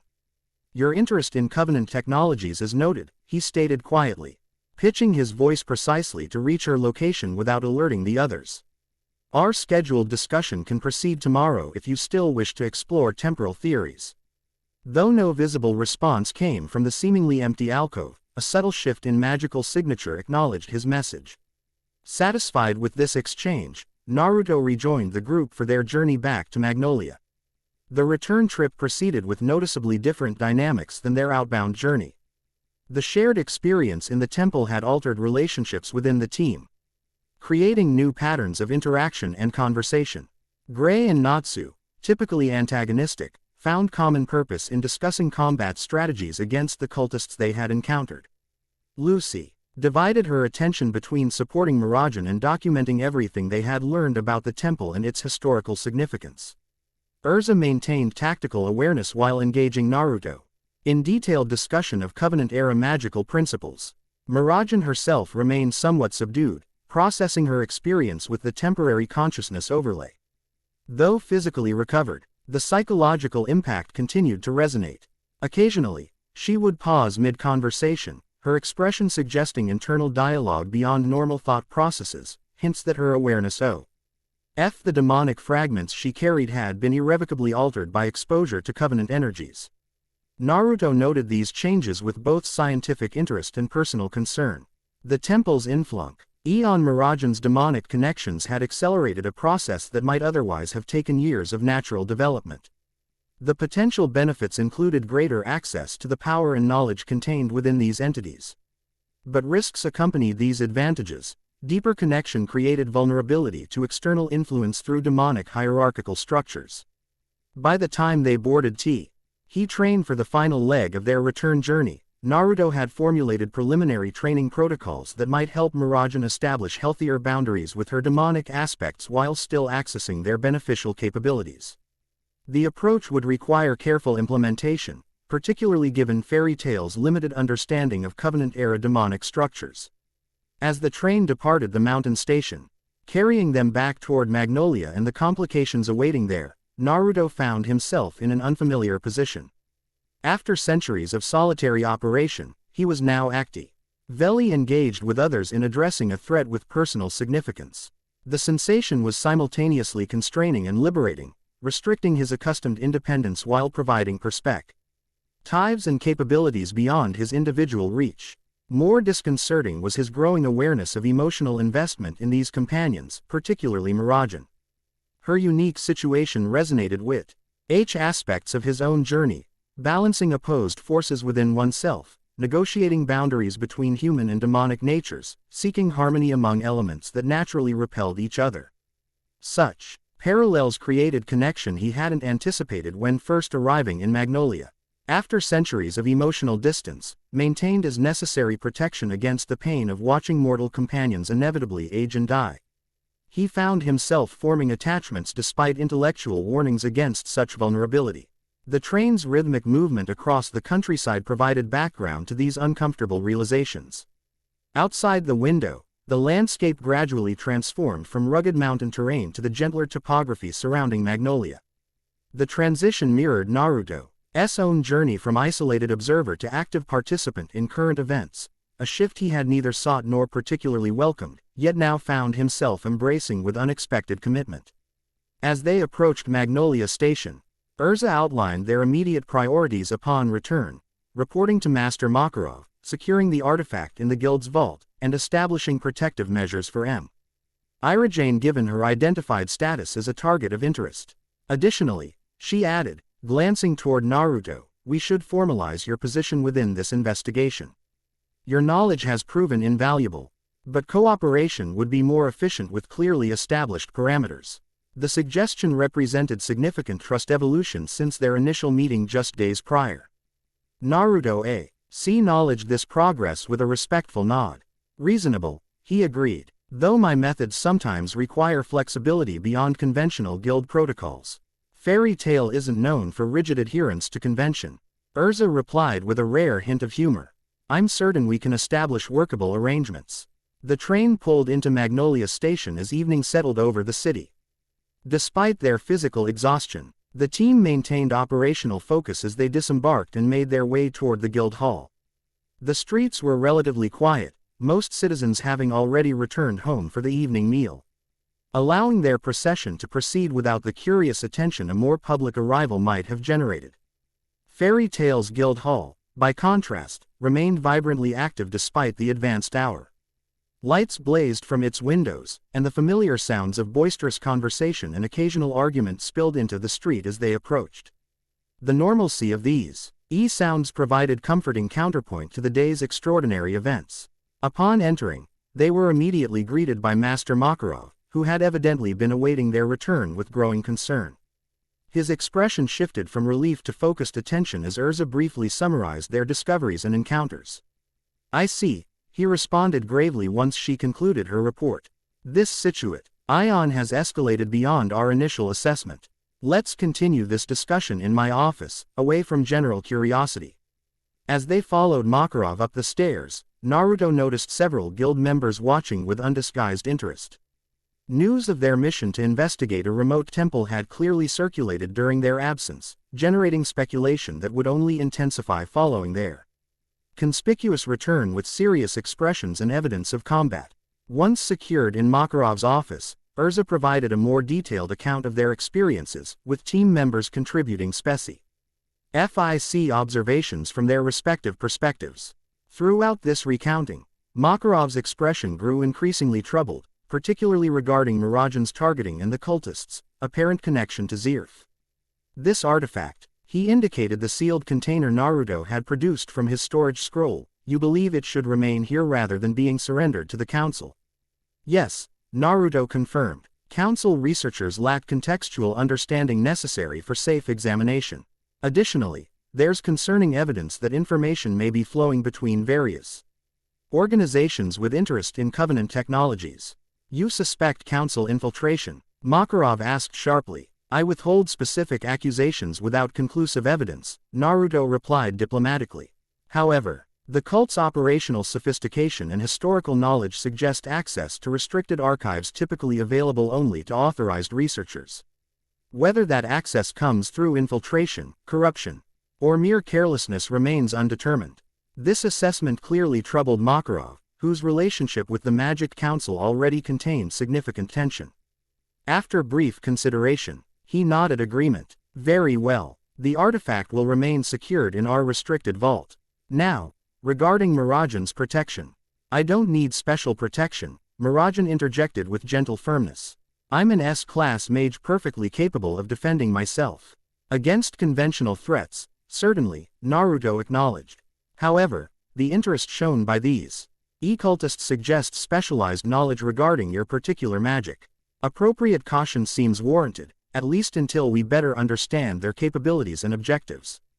Mirajane appeared ready to object further. But Makarov raised a hand to forestall argument. No one questions your capabilities, Mira, he assured her. But strategic prudence differs from questioning competence. I believe a middle ground exists.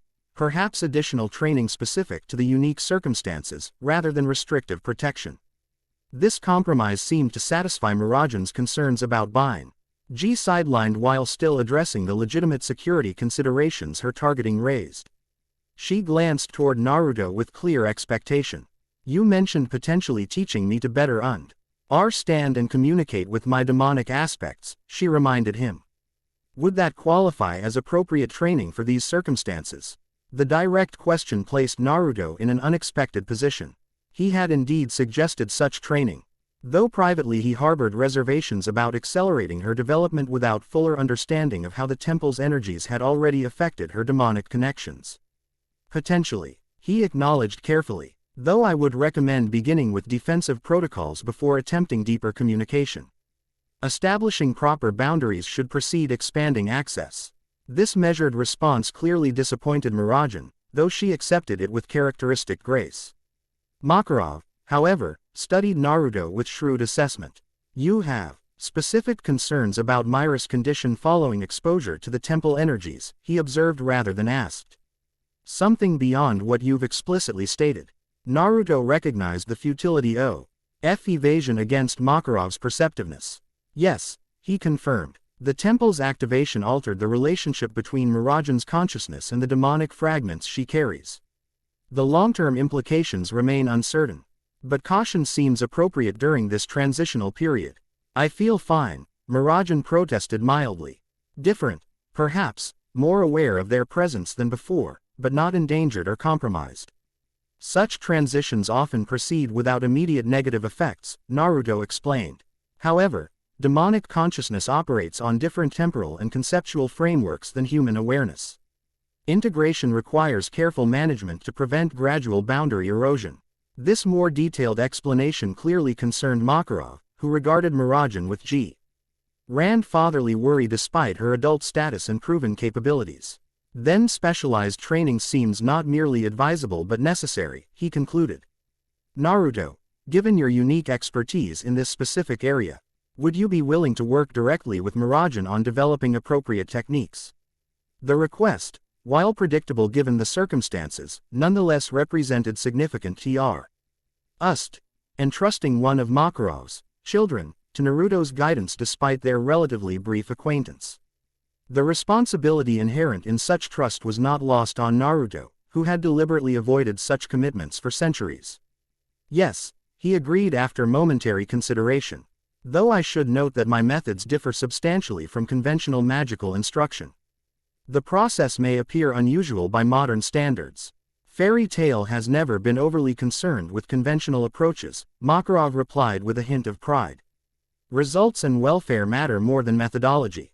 With this matter settled, they proceeded to address remaining tactical considerations, securing the artifact, documenting their temple findings for future reference, and establishing information ring protocols regarding subsequent developments. Throughout these discussions, Naruto noted Natsu's uncharacteristic attentiveness, particularly regarding any mention of Zeref or demonic connections. The Dragon Slayer's instincts continued sensing something beyond conscious recognition, echoes of connections established centuries ago, now resonating through proximity and recent events. Managing his emerging awareness would require careful navigation in coming days, particularly given Naruto's reluctance to reveal their full relationship prematurely. As the meeting concluded and team members dispersed to their respective responsibilities, Mirajane approached Naruto directly. "When can we begin?" she asked, determination evident beneath her characteristically gentle demeanor. "Tomorrow," Naruto replied, recognizing the futility of suggesting longer reflection. "After you've had proper rest and recovery. These techniques require optimal mental clarity." She accepted this reasonable postponement, though her expression suggested she would have preferred immediate commencement. As she departed to assist with securing the artifact, Makarov lingered behind, clearly intending private conversation with Naruto. Once assured of their privacy, the guild master spoke with uncharacteristic directness. "You've been deliberately vague about your exact relationship with Zeref and your role during the Covenant era," he observed without accusation. "While I respect necessary discretion, I must ask, does your instruction of Mirajane serve any agenda beyond her protection and development?" The question was both fair and perceptive. Naruto considered his response carefully, recognizing that partial truth would likely be detected by Makarov's experienced judgment. "My motivations include multiple factors," he acknowledged honestly. "Mirajane's welfare is genuine priority. Her unique connection to demonic entities represents both remarkable potential and significant vulnerability. Additionally, her development may provide insights relevant to broader concerns regarding Covenant destabilization. And your personal connection to these events," Makarov pressed. "The temple entity addressed you as Devil Sage and Brother of Black, with evident recognition. Your relationship to these ancient powers clearly extends beyond academic knowledge." Naruto's expression shifted subtly as he weighed how much to reveal. After centuries of guarded isolation, transparency felt almost physically uncomfortable, a vulnerability long avoided through careful distance. "My role during the Covenant era was more central than I've previously indicated," he finally admitted. "When the original agreements began collapsing, I attempted to establish alternative frameworks for dimensional interaction, protocols that would maintain necessary boundaries while preserving beneficial exchanges." "And Zeref's involvement in these efforts?" Makarov inquired, his tone suggesting he already suspected much of what remained unspoken.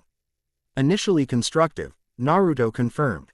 "His brilliant theoretical understanding complemented my more practical approaches to dimensional mechanics.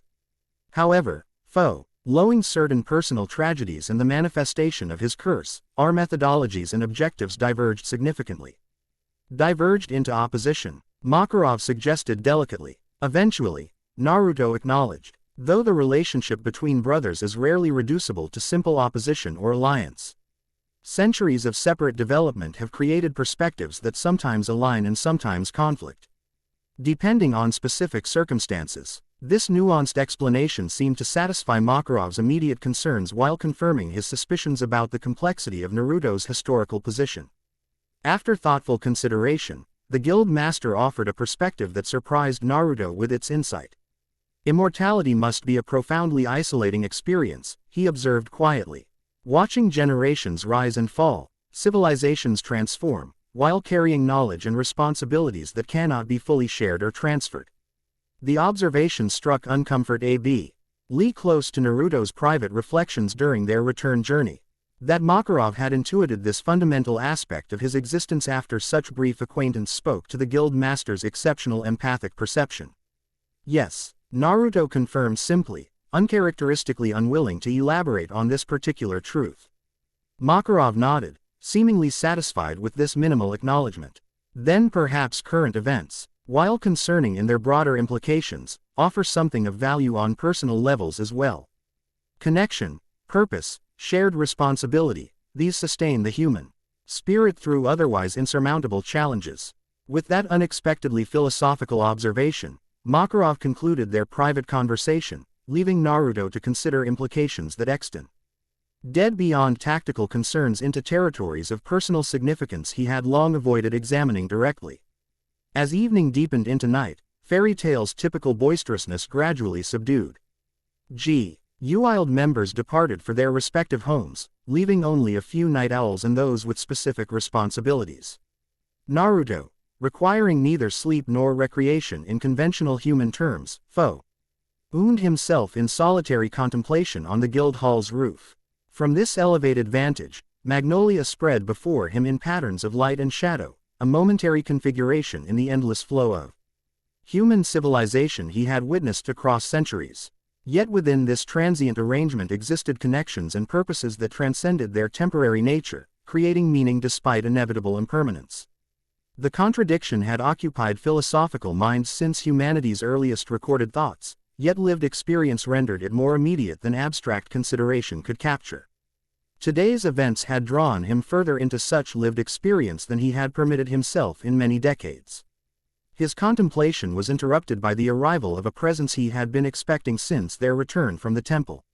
Ultir Milkovich materialized from the shadows, her concealment magic dispelled as she approached. "You detected me at the temple," she observed without preamble. "Few can penetrate my arc of time cloaking techniques. Your methods are exceptional by current standards," Naruto acknowledged. "However, temporal manipulation creates distinctive resonance patterns to those with appropriate perceptual frameworks." She studied him with analytical intensity, clearly reassessing previous assumptions based on observed capabilities. "You're not merely long-lived through some form of life extension magic," she concluded.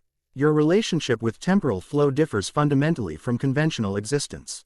An accurate observation, Naruto confirmed, saying little value in denying what she had directly witnessed.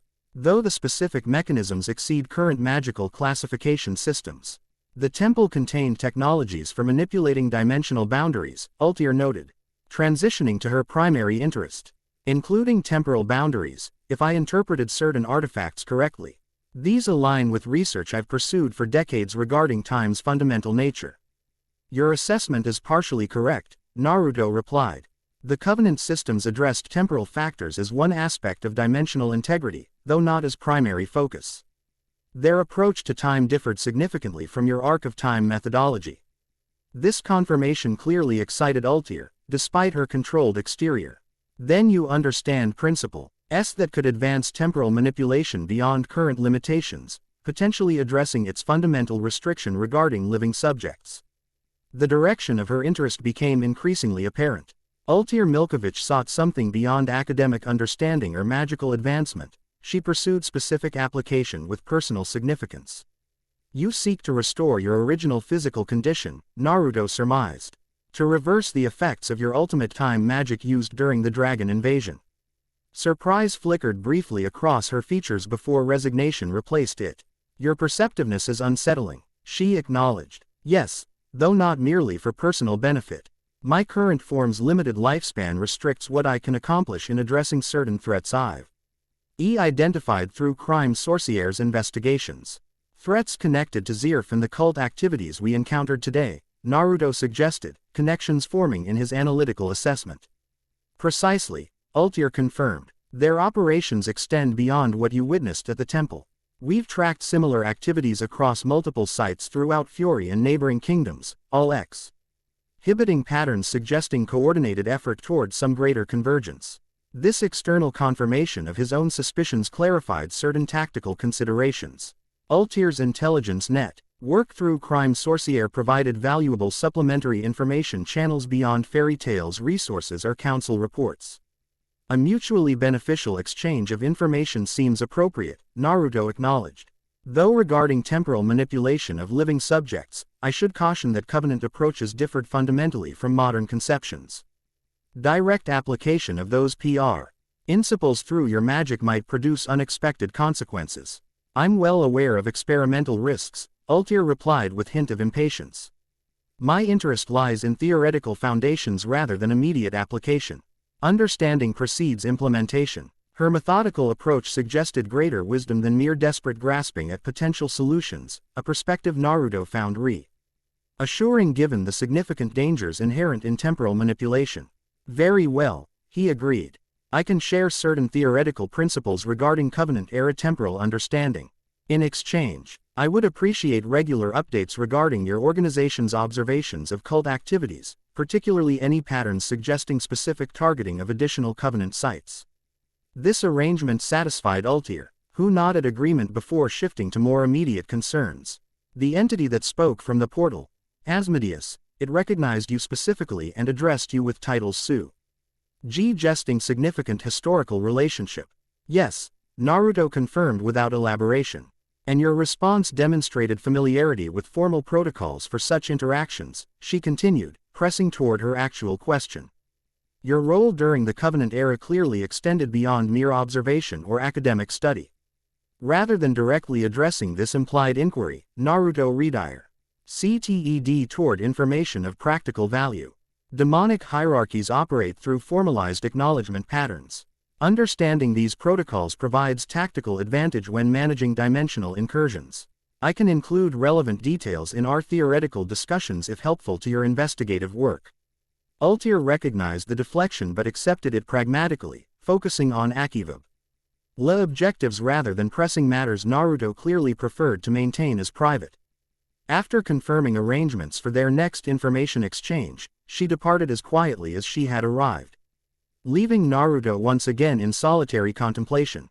The night deepened around him, stars emerging in patterns unchanged since his earliest memories despite civilization's constant evolution beneath them. Tomorrow would bring new challenges, training Mirajane to better manage her demonic connections, exchanging theoretical knowledge with Altair, continuing investigation into the cult's activities and objectives. Yet beneath these tactical considerations lay more personal questions he had successfully avoided for centuries.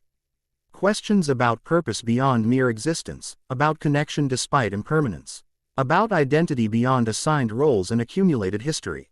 Questions he had not anticipated confronting when arriving in Magnolia mere days ago, yet now found increasingly difficult to dismiss.